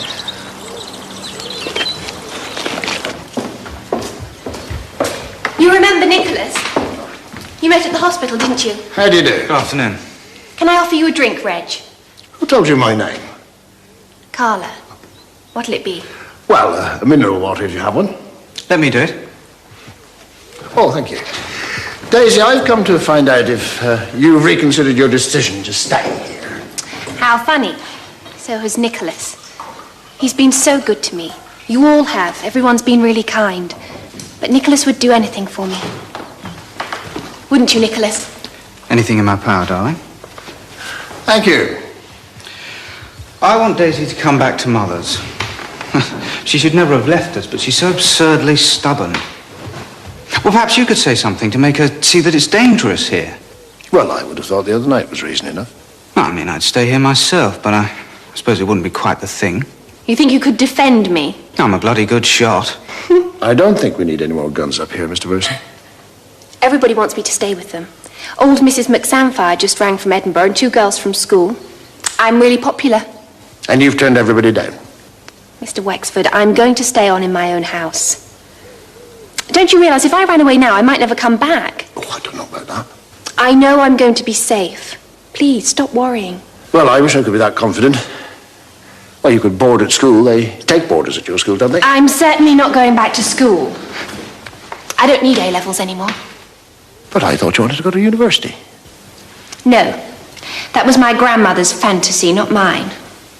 Well, in my opinion, for what it's worth, I think you'd be making a great mistake.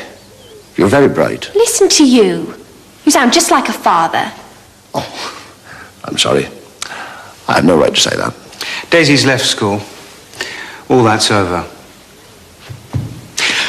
I think I'll stay on for a while, darling, if it's all right. Could you give me a spot of dinner, or should we go out? Well, at least you're feeling better. I woke up this morning and I realised the only way I'm going to get over all of this is to make this place mine. I'll get over it much quicker by staying here. I know I will. See? I turned the fountain on. Yes. Isn't it lovely? Look at the rainbows it makes. With the water washing down, you can't see that horrible leer on Apollo's face. You can believe he loves her. You can see he only wants to kiss her.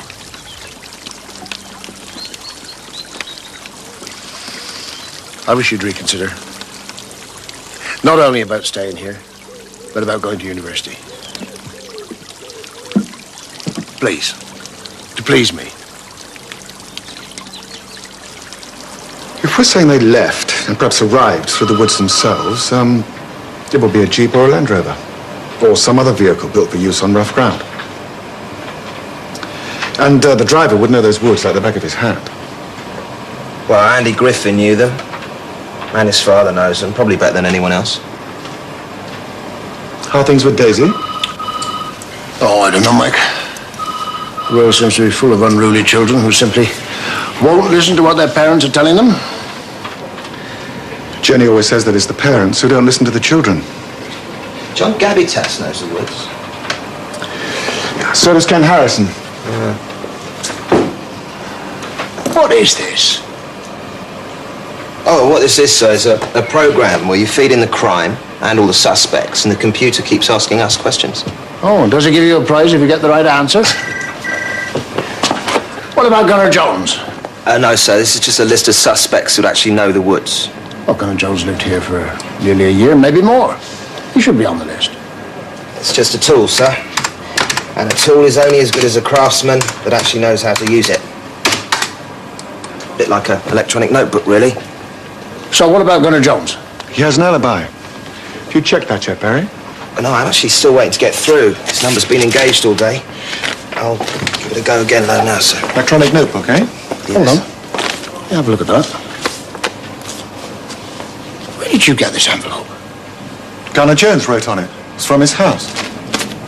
It's got the King's Markham postmark on it. It's to celebrate the King's Markham Town Fair. I know that writing. I was looking at it just a couple of days ago. Whose is it? Joanne Garland. They knew each other. 2 months ago. She wrote to him 2 months ago. I'm sorry, why would he write the address on that if he's involved? Maybe he wants us to investigate him. All that exercise equipment in her flat. Do you think it came from him? I spoke to her mother. She's a lovely old lady. I could give her a bell again if you want. No. I'll go round and see her myself. I think I want to know the exact relationship between Joanne Garland and Gunnar Jones. He was next in line for inheritance after Daisy, wasn't he? Yes, so the solicitor says.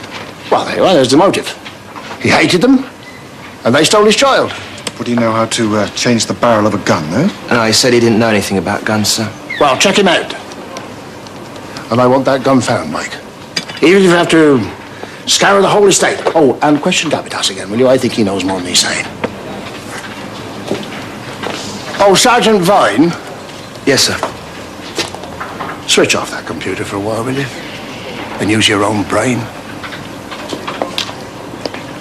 Yes, Dad. Joanne pays for all this. She only visits once a month. My other children visit more often. But you didn't really come to ask me about Joanne, did you? No. Though we are trying to find her. This is about Naomi, isn't it? Yes. How did you know that, Mrs. Cheney? It's something to do with what happened up there. Joanne was worried about her. She used to talk to me about it when she wasn't talking about herself. In what way was she worried, Mrs. Cheney? She said that Naomi had no life. She ought to find a man. Said her life was empty. Still, she's gone now, so that's water under the bridge. But Joanne had a man, didn't she? My daughter Joanne had 2 husbands. Both gone now, though. Did she know, Naomi's ex-husband? Gunnar Jones? Oh, good heavens, yes. They were like that. Thick as thick. Joanne and Brian and Naomi and Gunnar. They did everything together. Though that was 20 years ago. But when the marriages split up, Joanne sided with Naomi against Gunnar. I mean, you don't give up on a marriage just because you can't get on with your wife's mother. Especially when you've got a baby. That baby was only 6 months old. How could he leave her? How could he? Could you? No. No, I could never leave my daughter. Do you really think my daughter's missing, Mr. Wexford? Yes. Yes, I do. Mrs. Cheney, do your children listen to you? Oh, good heavens, no. I spent all my life listening to them. Barely get a word in edgeways. Children just think about themselves. Why do you think I'm here? Well, well, well, would you believe it? What is it? Gunner Jones has got a firearms certificate for a rifle and a handgun. And he's a member of the North London Gun Club. What's the handgun? Smith & Wesson Model 31. But it's not a Colt 44. Was he on Dartmoor? Well, the innkeeper remembers seeing him on a couple of nights during the past few weeks. Won't swear to which nights, though. I think we should bring him in, don't you? Yeah. Where each guest was called on to sing his own song. The first one to sing was the bride of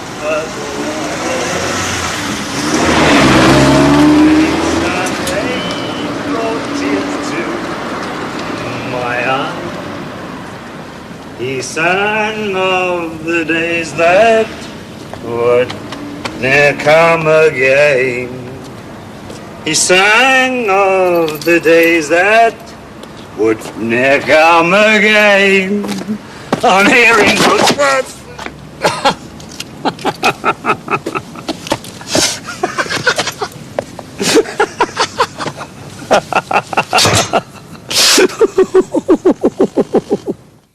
Yeah, that's right. Joanne and I were friends once. In fact, I worked for her husband while I was living here.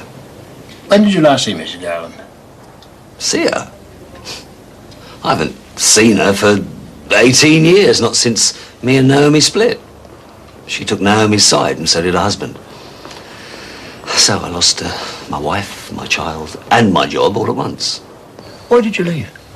I was driven out by Davina Flory. And you haven't seen Joanne since? She became one of them. And yet you received a letter from her recently. Did she tell you that? Joanne Garland is missing, Mr. Jones. Her whereabouts are unknown. Hey, come on. She's been missing since the night of the murders. I was in Devon. Didn't you check it out? Oh, yes, we did. But we couldn't find anybody to vouch for you on the 11th and the 12th. You told us you'd never handled a gun. And yet you're a member of the North London Gun Club. But that was a joke. Gunner Jones doesn't know one end of a gun from the other. I must have a different sense of humour. Tell me about that letter from Joanne Garland. Well, which one? There were two. Both. She wanted me and Naomi to get back together again. The minute she heard that I was divorced from my second wife, she wrote saying she thought I should try again with Naomi. I mean, come on. And did you reply? No, sport. I consigned her letter to the bin. I received another one like it a month or so ago saying more or less the same thing. That went the same way as the first. I'll tell you what I'd like you to do. I'd like to get somebody to vouch for you on the 11th and the 12th. I can do that. And I think maybe I should get a lawyer down here, don't you? Oh, that won't be necessary. We're not holding you. You're just in for inquiries. You mean I can go? Oh, yeah.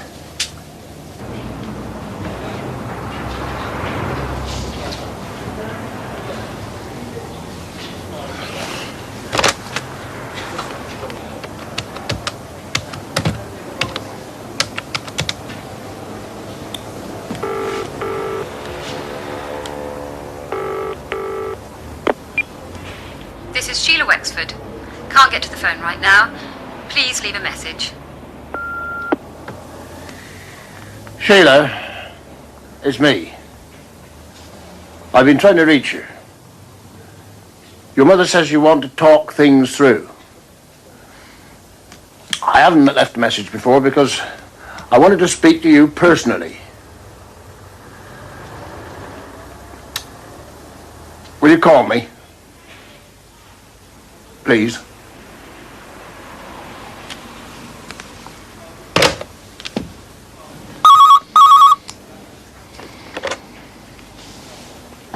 Yes? Reg, Freeborn here, remember me? Yes, sir. How can I help? I read the local paper today, a piece entitled The Masked Intruder. I don't understand why you're letting Miss Flory stay in the house. It's an added expense in man-hours. And it's dangerous.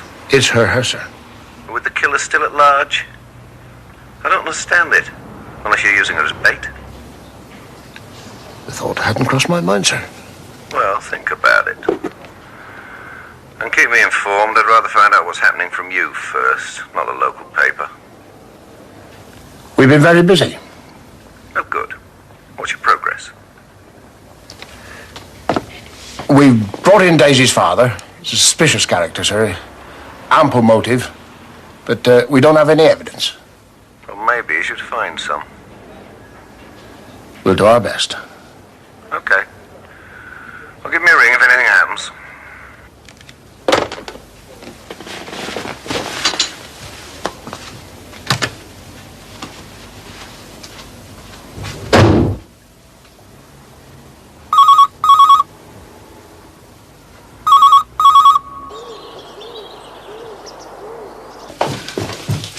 I hope you won't upset her. I just want to speak to her. She should be in here. Babe. Babe. Mr. Wexford wants to talk to you. Come on, love. Come on. Miss Mew, I just want to ask you a few questions. When you've been cycling home in the past few days, have you seen anyone in the area? What? Before you found the body. What? Before you found the body, did you see anybody in the area? I don't know. We need to know everything that you might have seen. Babe, no! Babe! Babe! No! She's a bit simple, Mr. Wexford. She's brain damaged. Yeah, she's scared too. You're telling me she won't go past where she found the body. She goes the long way round. Babe! Babe? I'm going now. I'm going. I'll see myself out. Yes, you do that. Babe!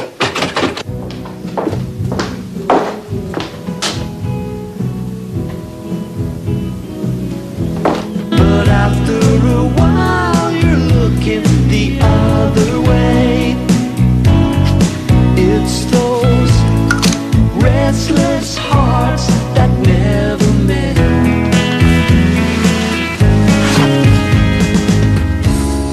Johnny come lately, the new kid in town. Will she still love you when you're not around?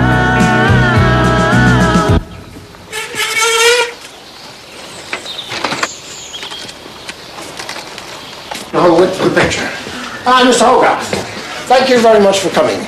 We can't get anything out of Miss Mew. Well, I'll tell you what I know. Well, before you do, I wonder if you'd answer me a question. If your course starts in the autumn... Oh, please sit down. Why do you come so early? Oh, summer school. They run a preliminary course for all the students taking an MA. Oh, I see. You don't mind if I record this? If you'll tell me everything that Bid Mew said to you. She said, dead person hanging up. I guess I didn't believe her. I said, come on, or something like that. I said, tell me again. I just made some coffee, and I made her have some, calm her down. I guess she didn't care for it. Too strong. She spilled it all down her front. She was really shaking. She didn't say anything about seeing anybody else in the woods on previous occasions, round about where the body was found? No. I asked her if she could show me where she'd seen it, but that just started her off again. And then I called the police. You gotta understand, she didn't actually talk. Well, not actually talk. She made a whole lot of noises, but no real speech.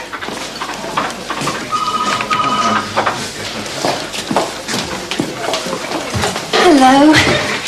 You asked me to come over the other day, and ever since then I thought how rude I was. So I thought today I'll go and see the place, and here I am. Well, I'll give you a conducted tour in about 10 minutes.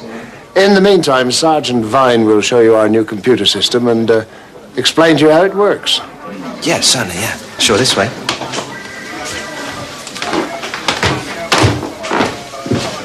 Who's that? It's Daisy.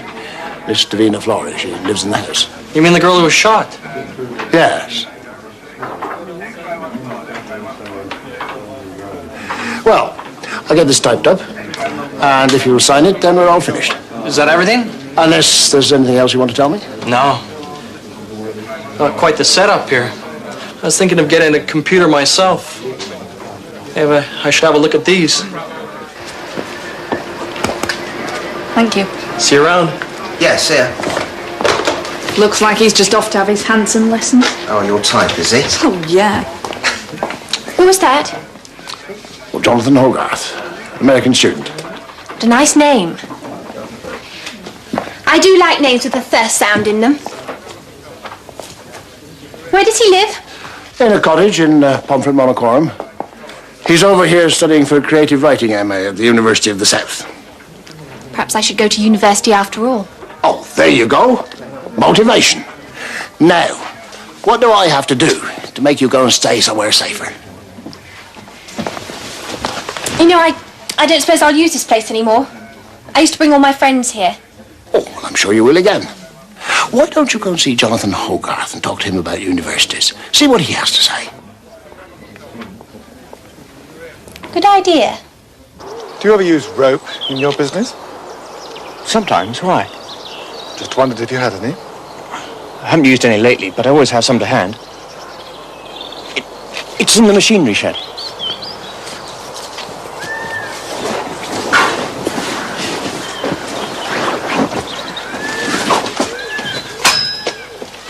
Bob's gone. Doesn't matter. I know where it is, so I can find it in the dark.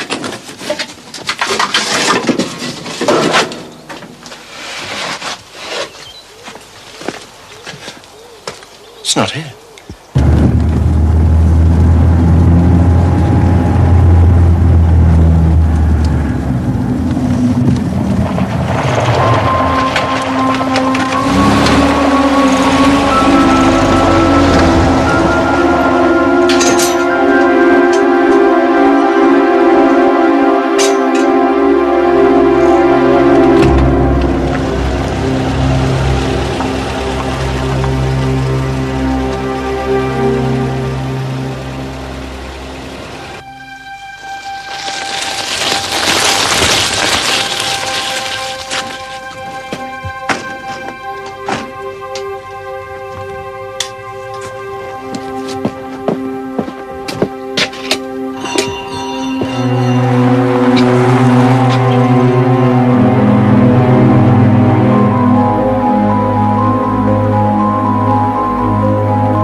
Yes? Is Miss Florian? I'm Mr. Hogarth. She rang me earlier this afternoon.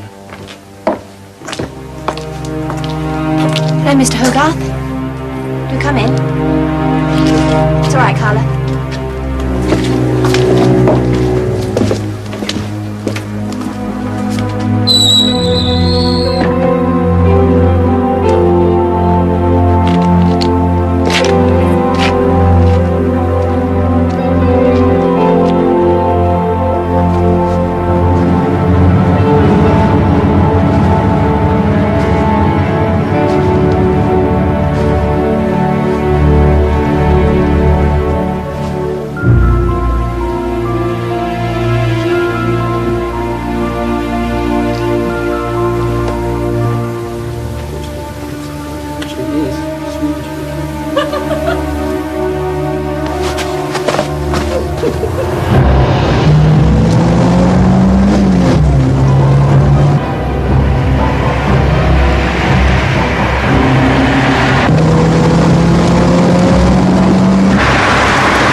Inspector Burton, I phoned you as soon as I found it. As soon as you'd removed it from where you found it?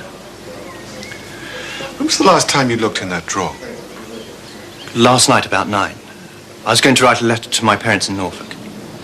And the gun wasn't there then? Of course it wasn't!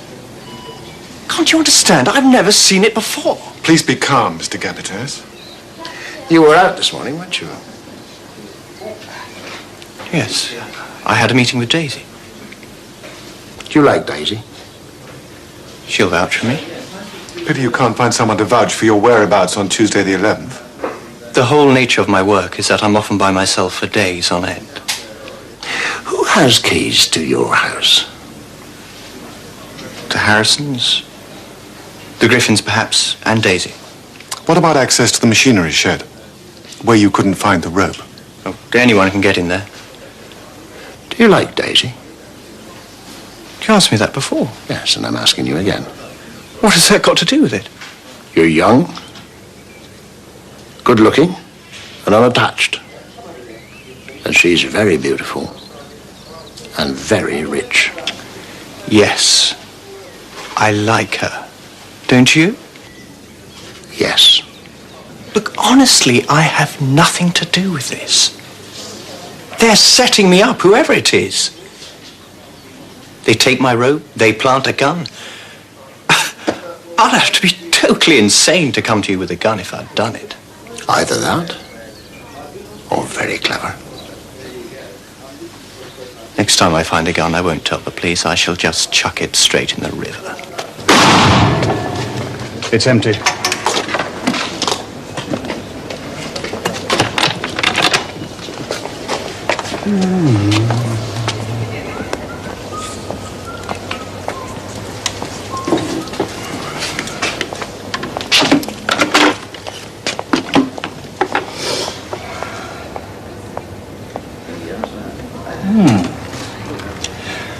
I can't tell you if this is the same weapon that was used in the bank killing, but it is certainly the weapon that was used at Tancred House on the 11th. What can't you be sure? The barrel's been changed. And whoever did it knew what he was doing. Well, gunsmith. Depends what sort of gunsmith. Most of them around here just specialise in shotguns. This is not the barrel this gun started its life with, and whoever did it did a very good job. It wasn't his hobby.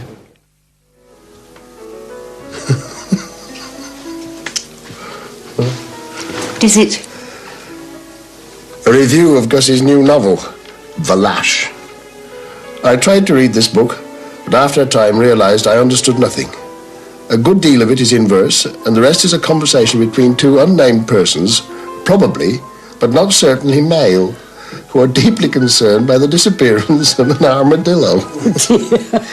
This continues throughout the novel, apart from one page covered with algebraic equations and another containing the single word shit repeated 57 times. Let me see. Oh, there's a picture of him. Yeah, who's the woman with him? Penelope Casey. Was that his sister? No, it's his wife. It looks as if he's gone back to her. You knew that? Well, Sheila didn't phone this week, so I phoned her.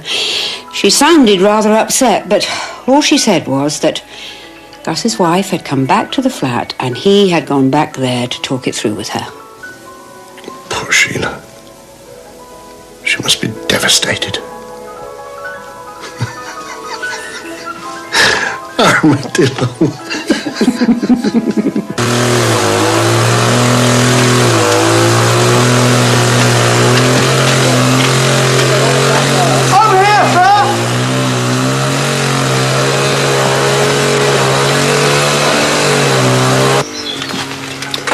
So you think that Andy Griffin slept there while we were searching for him? Oh. Why would he want to? I don't know. I'm beginning to wonder if this place had some sort of particular fascination for him. Well, if it did, he can't be the second man. The one that Daisy heard but didn't see. Blackmail was his line. Small, petty blackmail. That's why he was killed.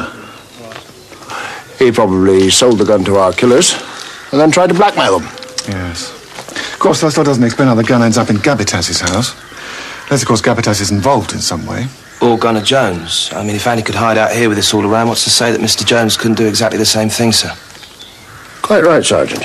We're getting nowhere very fast. I don't know. I think it's coming together very nicely. All I know is that he had fair hair. Shortish and thick, quite thick fair hair. Maybe he was wearing a mask like the sort people wear in Smoggle when you use a chainsaw. I could see his chin. His eyes. Please, you don't have to answer this now. No, I want to.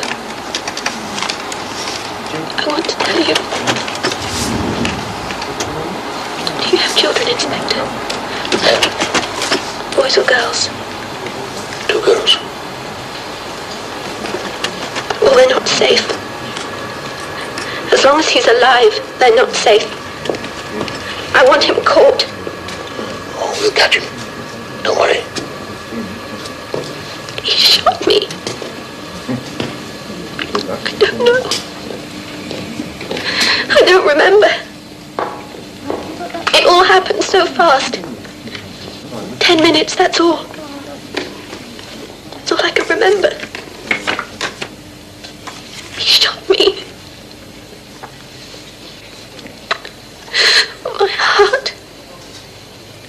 My heart hurts. Oh, good. Now you're here, Mr. Wexford. Perhaps you'll come in on our side. I know how you feel about Daisy being here alone. We came here to try again to get her to come back and stay with us. It's obviously absurd for her to be here, as if she was grown up, as if she was able to make her own decisions. I am grown up and I do make my own decisions. We just thought that if you came to dinner with us and stayed the night, you'd see that you'd have your own sitting room. A kind of suite. Well, you wouldn't be living with us. You could be your own woman. I've already told you I'm going out to dinner tonight. I don't expect to be back till quite late, and my friend will certainly bring me home. Well, Daisy, you might at least tell me who it is you're going to dinner with. Why? Oh, well, is it someone we know? No. Well, perhaps you could bring them to our place. Well, I'm sorry, Daisy, but this is all quite beyond me.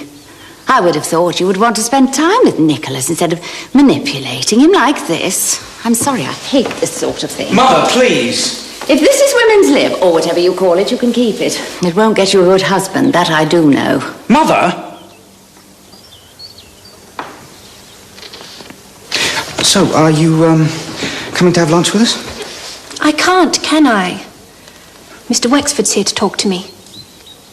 It's important. I have to help the police, or have you forgotten what happened here? Of course not. Well, perhaps I could pop by later this afternoon, on my own, and try and persuade you to change your mind. Of course. Friends can call on each other when they want, can't they? You're my friend, Nicholas. Surely you know that. Thanks, Daisy. I hope you'll always be my friend. We'll see ourselves out.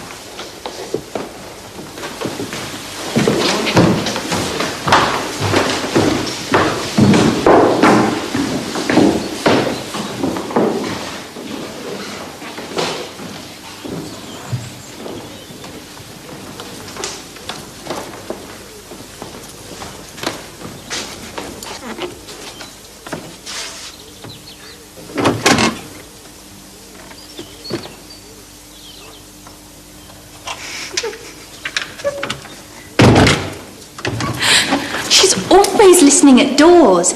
It's a sort of passion of hers, a sort of addiction. I could hear her breathing, couldn't you? No, I couldn't. The Harrisons have told me they're leaving. I didn't mean it when I sacked them. I was in a rage. I think they're aware of that. John Gabbitas is leaving too. He's buying a house in Sowingbury. He'll still look after the woods, but he won't live here. I'll be left with Bib. Do you think she'll try and murder me? Oh, I don't think so, do you? Not at all. She just never speaks and always listens at doors. As a murderer, she makes a very good cleaner. Sorry, that wasn't very funny. God, I'm beginning to sound like Davina. Or worse, Nicholas's mother. You don't think I ought to stay there, do you? She persecutes me. I don't think you'd do anything I said anyway. Oh, I don't know. I took your advice about talking to Fanny Hogarth. I really like him. Good. Oh, there's something I must tell you. Joanne Garland phoned. What? Don't look so amazed. She'd just got back from the airport. Only called an hour ago. She thought she was phoning Mum. It was awful. She had no idea. Cosmetic surgery. It's healing up, believe it or not. I didn't want anyone to know. I've been away in California for a few weeks. Naomi was the only person I told. She was my best friend. My only friend. Ow! Thank you. So, you've had a facelift. And my eyelids tucked, that sort of thing. Oh, God, I feel awful. Well, if it's any comfort, you don't look your age. How do you know my age? We've been finding out a lot about you. A lot of people have been worried since your disappearance, Mrs. Garland. Now, I have to ask you a few questions. Really? Now? On the evening that you left, the evening of the 11th, we know that you went to see your mother between 5 and 5:30. I would like you to tell us what you did after that. Well, I packed. I telephoned the hotel at Gatwick. My flight left in the morning and I wanted to spend the night there so no one would see my leaving. Why? Well, I didn't want any awkward questions. My sister's happening to phone up. What time did you go to Tancred House? 10 to 8. I'm never late. Then he left you a message that afternoon. Yes, I heard it. Not that day, though. If I had, maybe I am. You know, when you're going away somewhere, you cut off all affairs. You decide to leave your messages until you get back. What time did you get out to the estate? Well, I left at 10 to 8 and I got there at 10 past. No, 11 minutes past, in fact. I looked at my watch as I rang the doorbell. You rang the bell? Over and over. I knew they were there. I knew they could hear. Well, I mean, I thought I knew. They were dead, weren't they? It just happened. Well, the lights were on in the dining room, and, God help me, I said to myself, Naomi's told Davina that we've done all that there is to be done, and Davina said, well, in that case, it's time that woman learned not to come round and disturb me while I'm having my dinner. She would say that. She was like that. You rang the bell again? 3 or 4 times altogether. And, I looked through the dining room windows. I couldn't see it and the curtains were drawn. I was angry and I drove away. Just like that? You drove all the way there, and then when you didn't get an answer, you just drove away? What did you expect me to do? Beat the door down? Mrs. Garland, think very carefully. Did you pass or meet any vehicle on your way to Tancred? No, definitely not. Which way did you come? Through the main gate, of course. When you were there, did you see another vehicle parked outside? No, of course not. They always put their cars away. I see what you mean. Did you go around the back? No. Did you hear anything? No, nothing. Nothing at all. What time did you leave? 16 minutes past 8. I always know the time. Like I know it's 4:18 p.m. now. Is that all? Yes. Oh, there was just one other thing. You wrote to Gunnar Jones last month. He says it was because you were suggesting that he might get back with Naomi. Is that what he told you? Oh, why did you write to him? It was about Daisy. Naomi had told me something I felt Gunnar ought to know. Davina thought it would be nice if Harvey made love to Daisy, sort of start her off. Davina didn't want Daisy to be a virgin as long as she was. But Harvey Copeland... What did Daisy do? Told the old man to get lost, as far as I know. At least I hope she did. I was very worried about her. I'm not surprised. I mean, I was very angry. Naomi didn't seem to care. Well, perhaps she was past caring. You didn't know Davina. She was a frightening woman. So they told me. I thought of telling Daisy's boyfriend, Nicholas Fersen. But he's such a pompous ass. I could just picture him going scarlet and sort of blustering his way out of it, so I didn't. I wrote to Gunnar instead. And how did you respond? Nothing. What kind of a father is that? She'll be here soon. Pardon? Daisy, don't you think you should get changed? What are you talking about? Well, isn't she coming over tonight? No. She gave me the brush off. It's over. Oh, yes. I'm sorry, my mind was miles away. You know, Mother, I wish you hadn't been there today. Why? Well, you made things very difficult. If you hadn't been there, I might have been able to talk to her. I was only trying to help. Oh, don't worry about it, Nicholas. There are plenty of fish in the sea.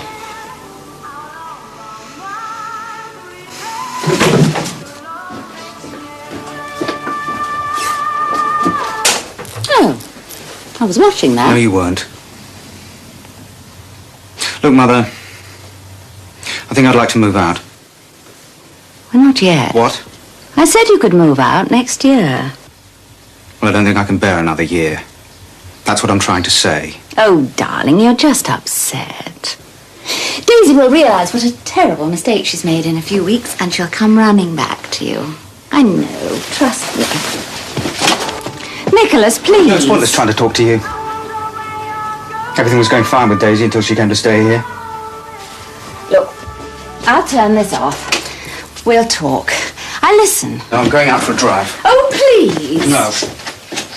Don't wait up. Oh, don't go out. Don't leave me like this, please. No, just forget it, Mother. Everything's going to be fine, just fine. You're right. You're always right.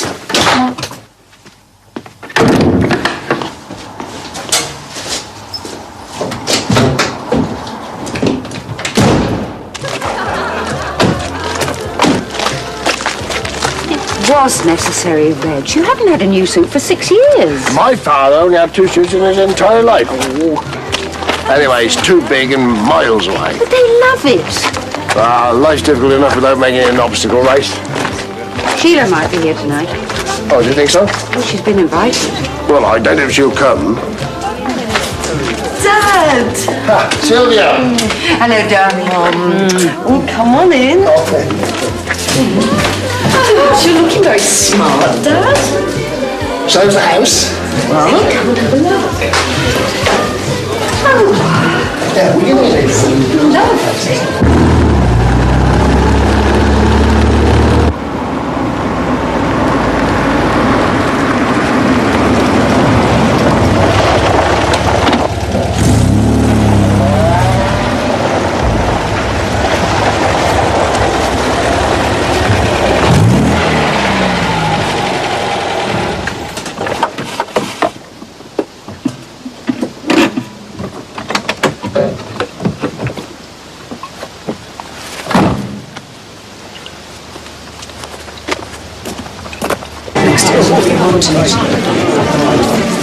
You live next door? Just across the Hello, you're looking very smart. Oh, good heavens, you're the third person to say that this evening.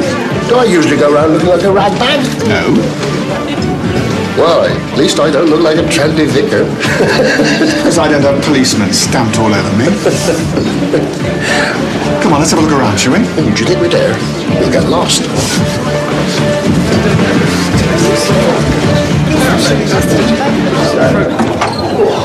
Wow. It is a lot, isn't it? It certainly is.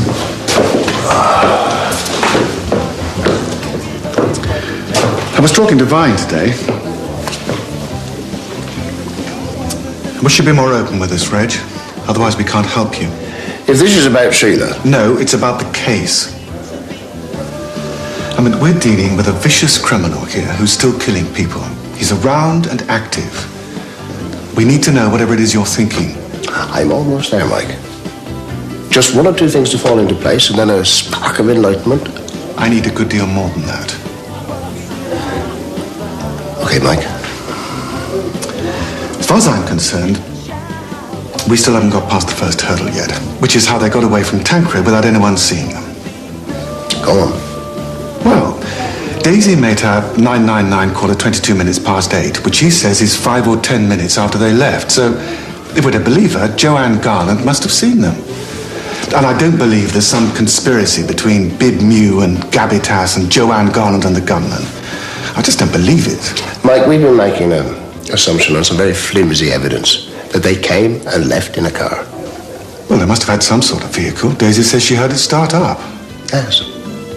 She heard Joanne Garland's car. But then Joanne Garland must have heard the shots. Why?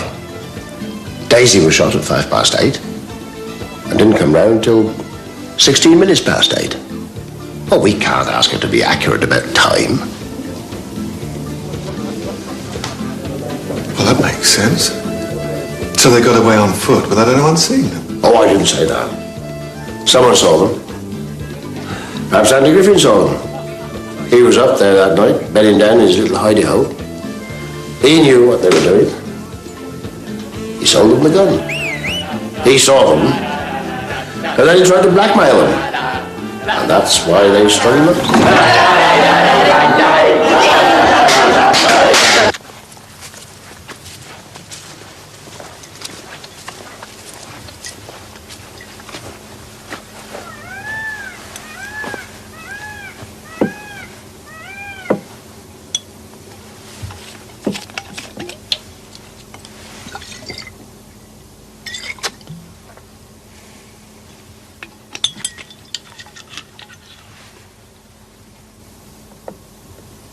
Yeah, I got a lot of you. It's on the end room. That's all right, son. I'll get it myself. Okay.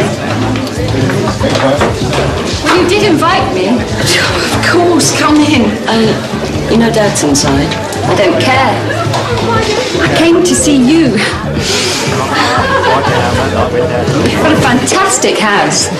You're so bloody lucky. Do you mean that? Come on, show me round.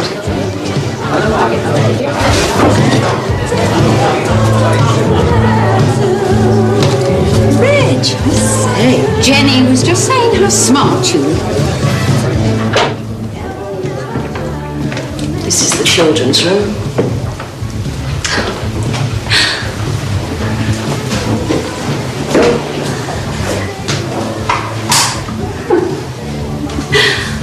Oh, look! You've got it. Yes. It was yours, wasn't it?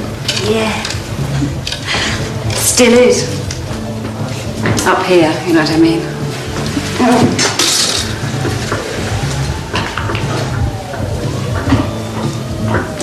God.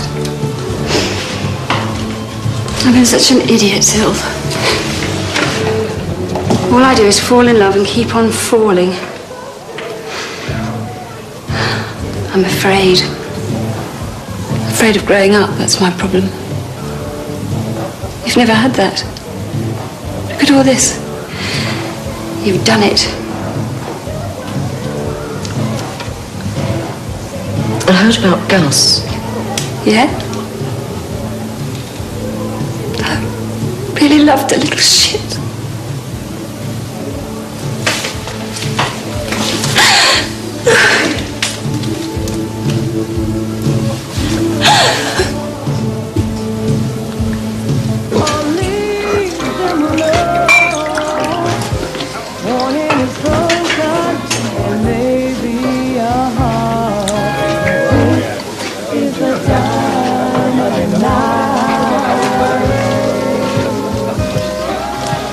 Hi, Dad.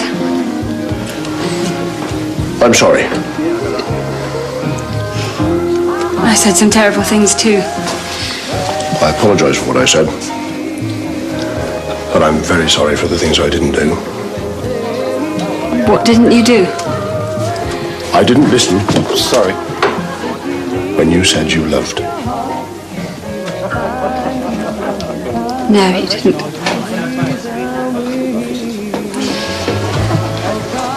Will you listen to me now? What? This feather stirs, she lives. If it be so, it is a chance which does redeem all sorrows that ever I have felt. Some Victorian happy ending to Romeo and Juliet? King Lear. Of course. Oh, I read a review. In the Times? Have you read the book? Yes. I didn't understand a word of it either. Oh, come on, let's dance.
You bitch. You bloody bitch!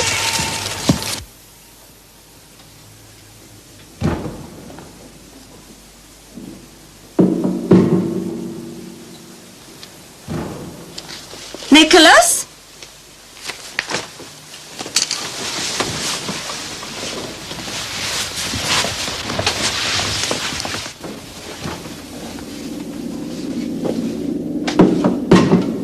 Hello?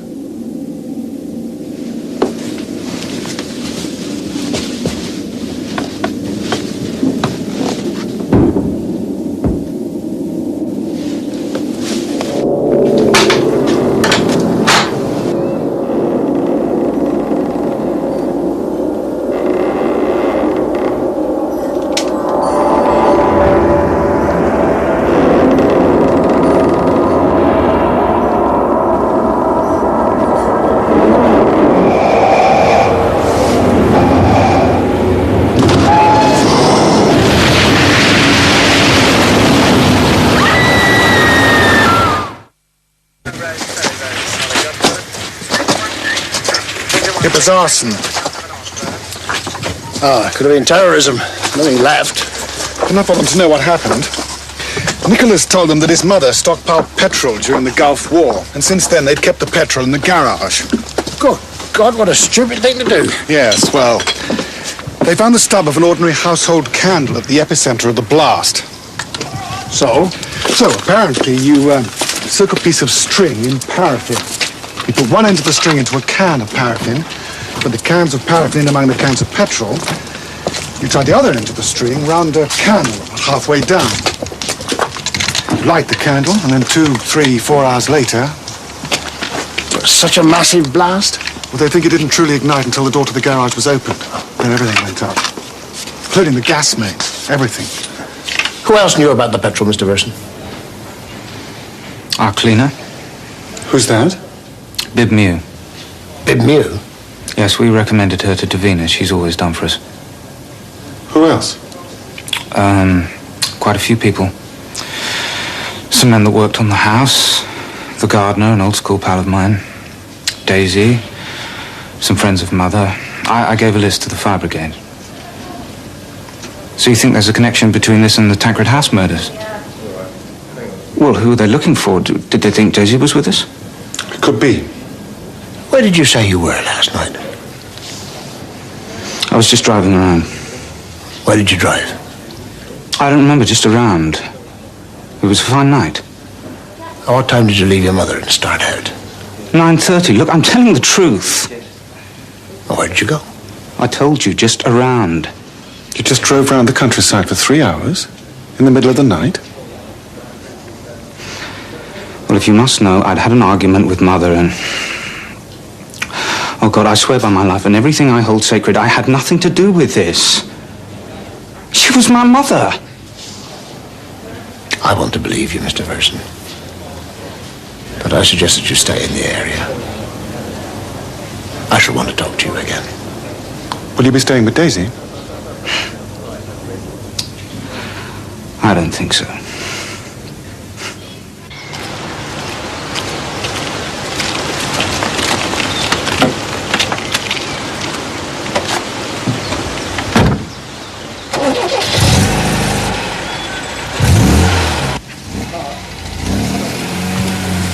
I think she'd invite him to stay, wouldn't you?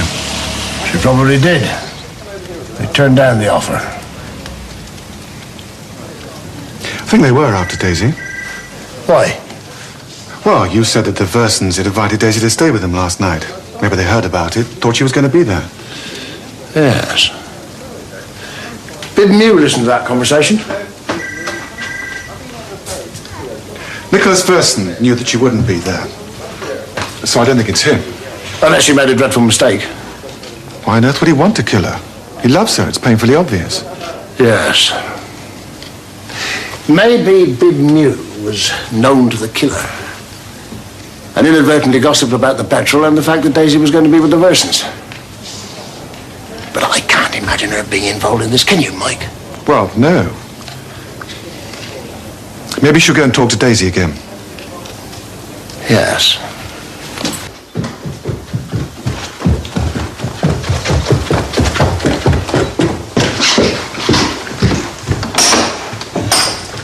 Oh. Were you expecting someone else? Oh, just Mr. Hogarth. He was going to take me over to his place this evening, read me some of his work. Oh, that was good of him. I had just one or two points I'd like to clear up. Better come in then. Thank you. I heard about Joyce. It was terrible. I was so shocked. Have you spoken to Nicholas? No. You haven't? Oh, I've tried. I heard he was staying at the Olive and Dove. I've left messages for him. I know what he must be going through, poor boy. I thought he'd come here and see me. But he didn't. Daisy, we think that fire might have been meant for you. Why? You remember Bib Mew overheard you being invited there? Oh, we think that she passed the information on to someone. Who? What would you say if I told you that we think there was only one killer? I'd say the same as I said before. I heard a car. You heard Joanne Garland's car. Why'd you say that? Because she was here shortly after the killer left. The killer came alone. And I don't think he came down the main stairs. I think he came through the back. And he knows the house well. Very well. He shot Harvey from behind. And then he went into the dining room. We couldn't talk about this later, could we? I feel very tired. No, we have to talk about it now. Why? Why now? Because I think you know who it is. I think you saw his face. I didn't. Perhaps you don't want to remember. I didn't see his face. I think the killer thinks you saw his face. That's why you were still in danger. But I told you he was wearing a mask. You've told me a great many things, Daisy. And most of them have proved to be untrue. Why are you pushing me like this? Because next time, he might succeed. I told you the truth. I didn't see his face. Now please leave me alone. Right.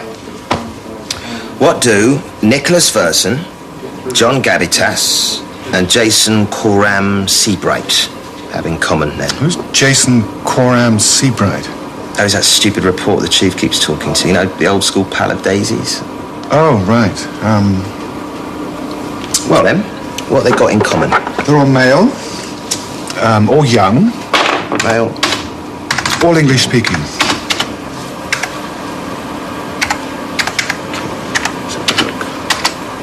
No.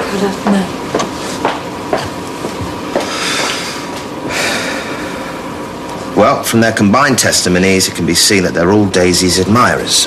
And you should add Fanny Hogarth to that list. No, he doesn't count. She's only known him a couple of days. What's his name anyway? Right.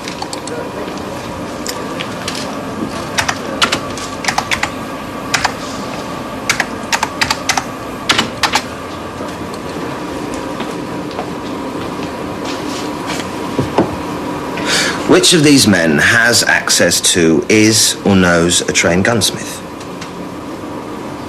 What time is it in California? Oh.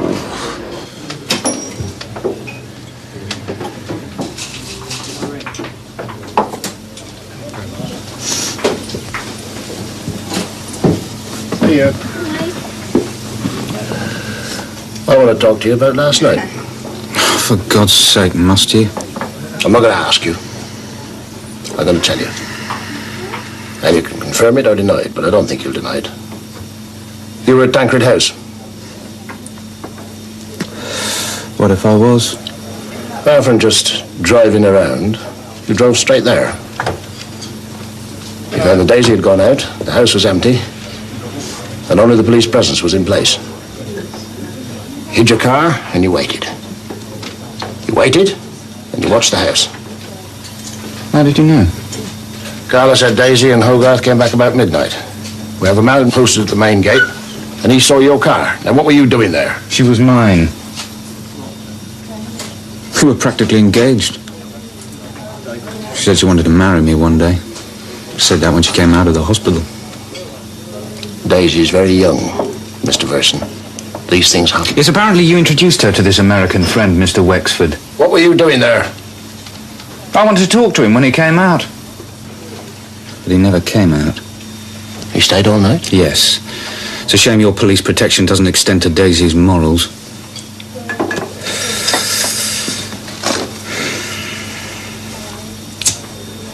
There are quicker ways of committing suicide. As a matter of fact, I gave up last summer. Was on holiday with Mother in Corfu. Seemed a good time. No stress and all that. It's a funny thing. When I said nothing would make me start again, I couldn't have foreseen this. I thought you were with Daisy in Edinburgh last summer. Wish I was.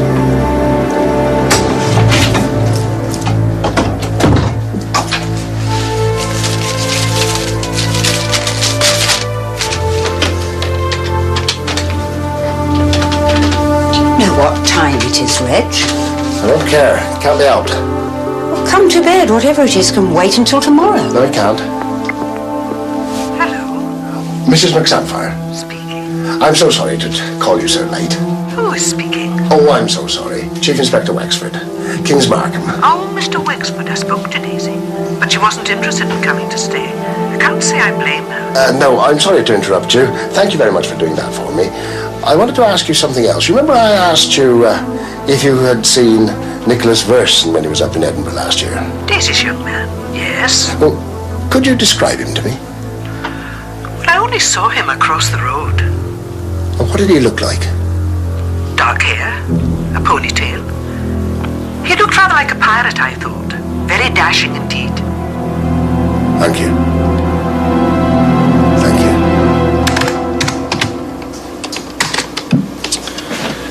What you got? I'm tracking our records on Hogarth. There's no joy in police files. I'm now searching his academic record. I've been thinking. Mm-hmm. Maybe there was only one. One what? One killer. Well, it's interesting. Doesn't exactly hold with Daisy's testimony, though, does it? Well, that's the whole thing.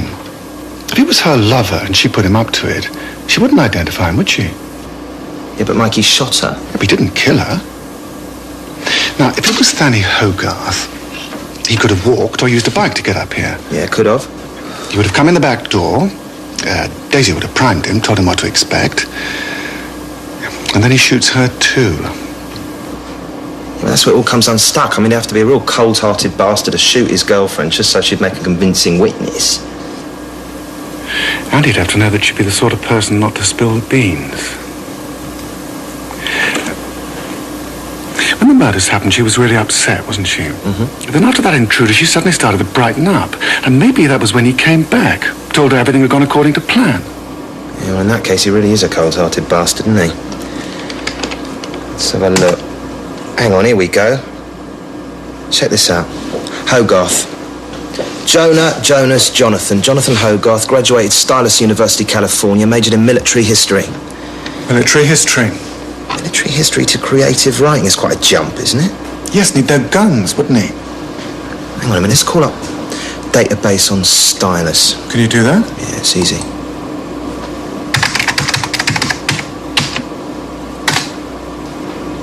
Let's have a look.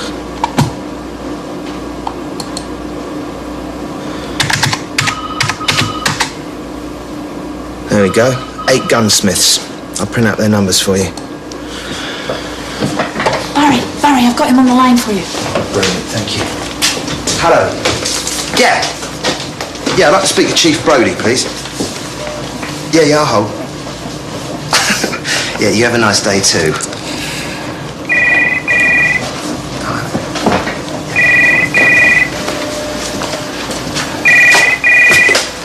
What? Mike, what are you doing? Still there? We're doing a little research on Fanny Hogarth. They knew each other already, Mike.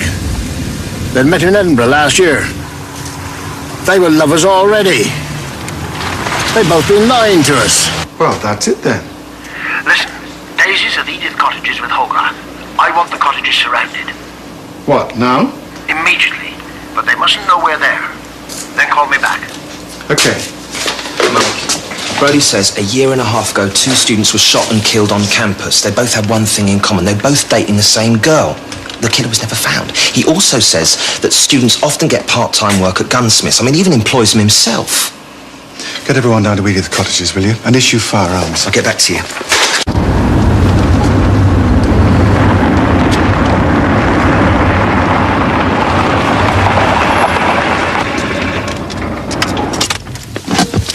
Everything's in place, and I've set up roadblocks. Good. Gonna see if I can get Daisy out. Right. And I'm going in alone. Okay, we'll cover you. What if you can't get her out? Well, let me try first. If I can't, you know what to do. Torch, sir. Oh. Thank you.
Out of here.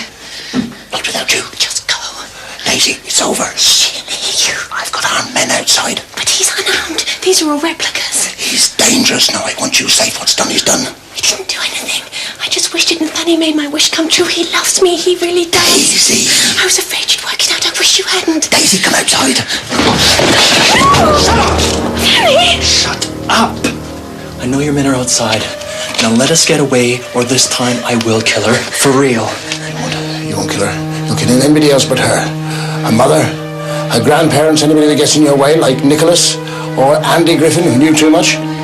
Just tell your men to back off. But you won't kill her because you love her. No! Wrong. I'm in this for marriage and money, that's it. So believe me, Mr. Wexford, sir, I will kill her. Danny, no, please. All right. I'll do as you ask.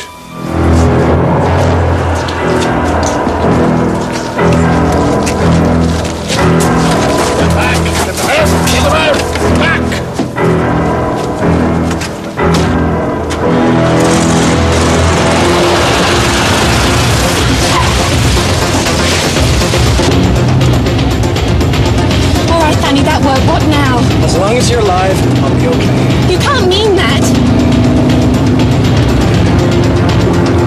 Look out! He set me up! Cut across the estate!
Hold your fire!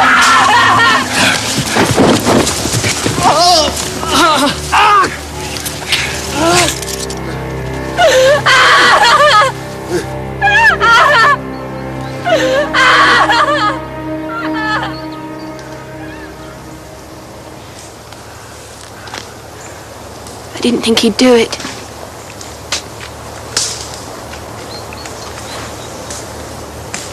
I didn't.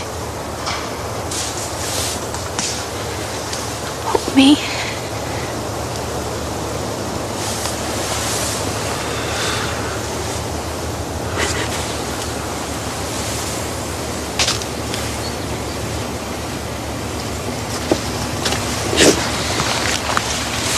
Come on, Daisy. Come on. Off we go. Come on.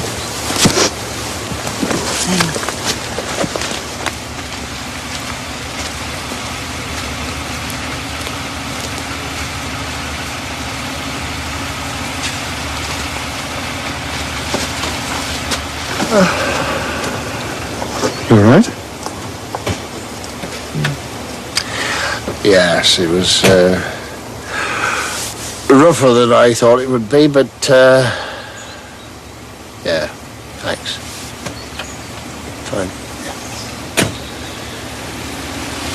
We don't listen to our children, do we? I'm sorry? Daisy hated her family and her family hated her. Her grief was for Hogarth because he shot her. I know. You do? Fine, and I worked it out. You did? Why didn't you tell me? Because you were out, interviewing Nicholas Fersen. Yeah, well, kissing the gunner's daughter is a dangerous enterprise. What? It's a naval phrase. If the man was going to be flogged, it was done by the master gunner. The man was tied to the cannon on the deck. So, kissing the gunner's daughter was a dangerous enterprise. Is there anything you don't know? No. I thought so.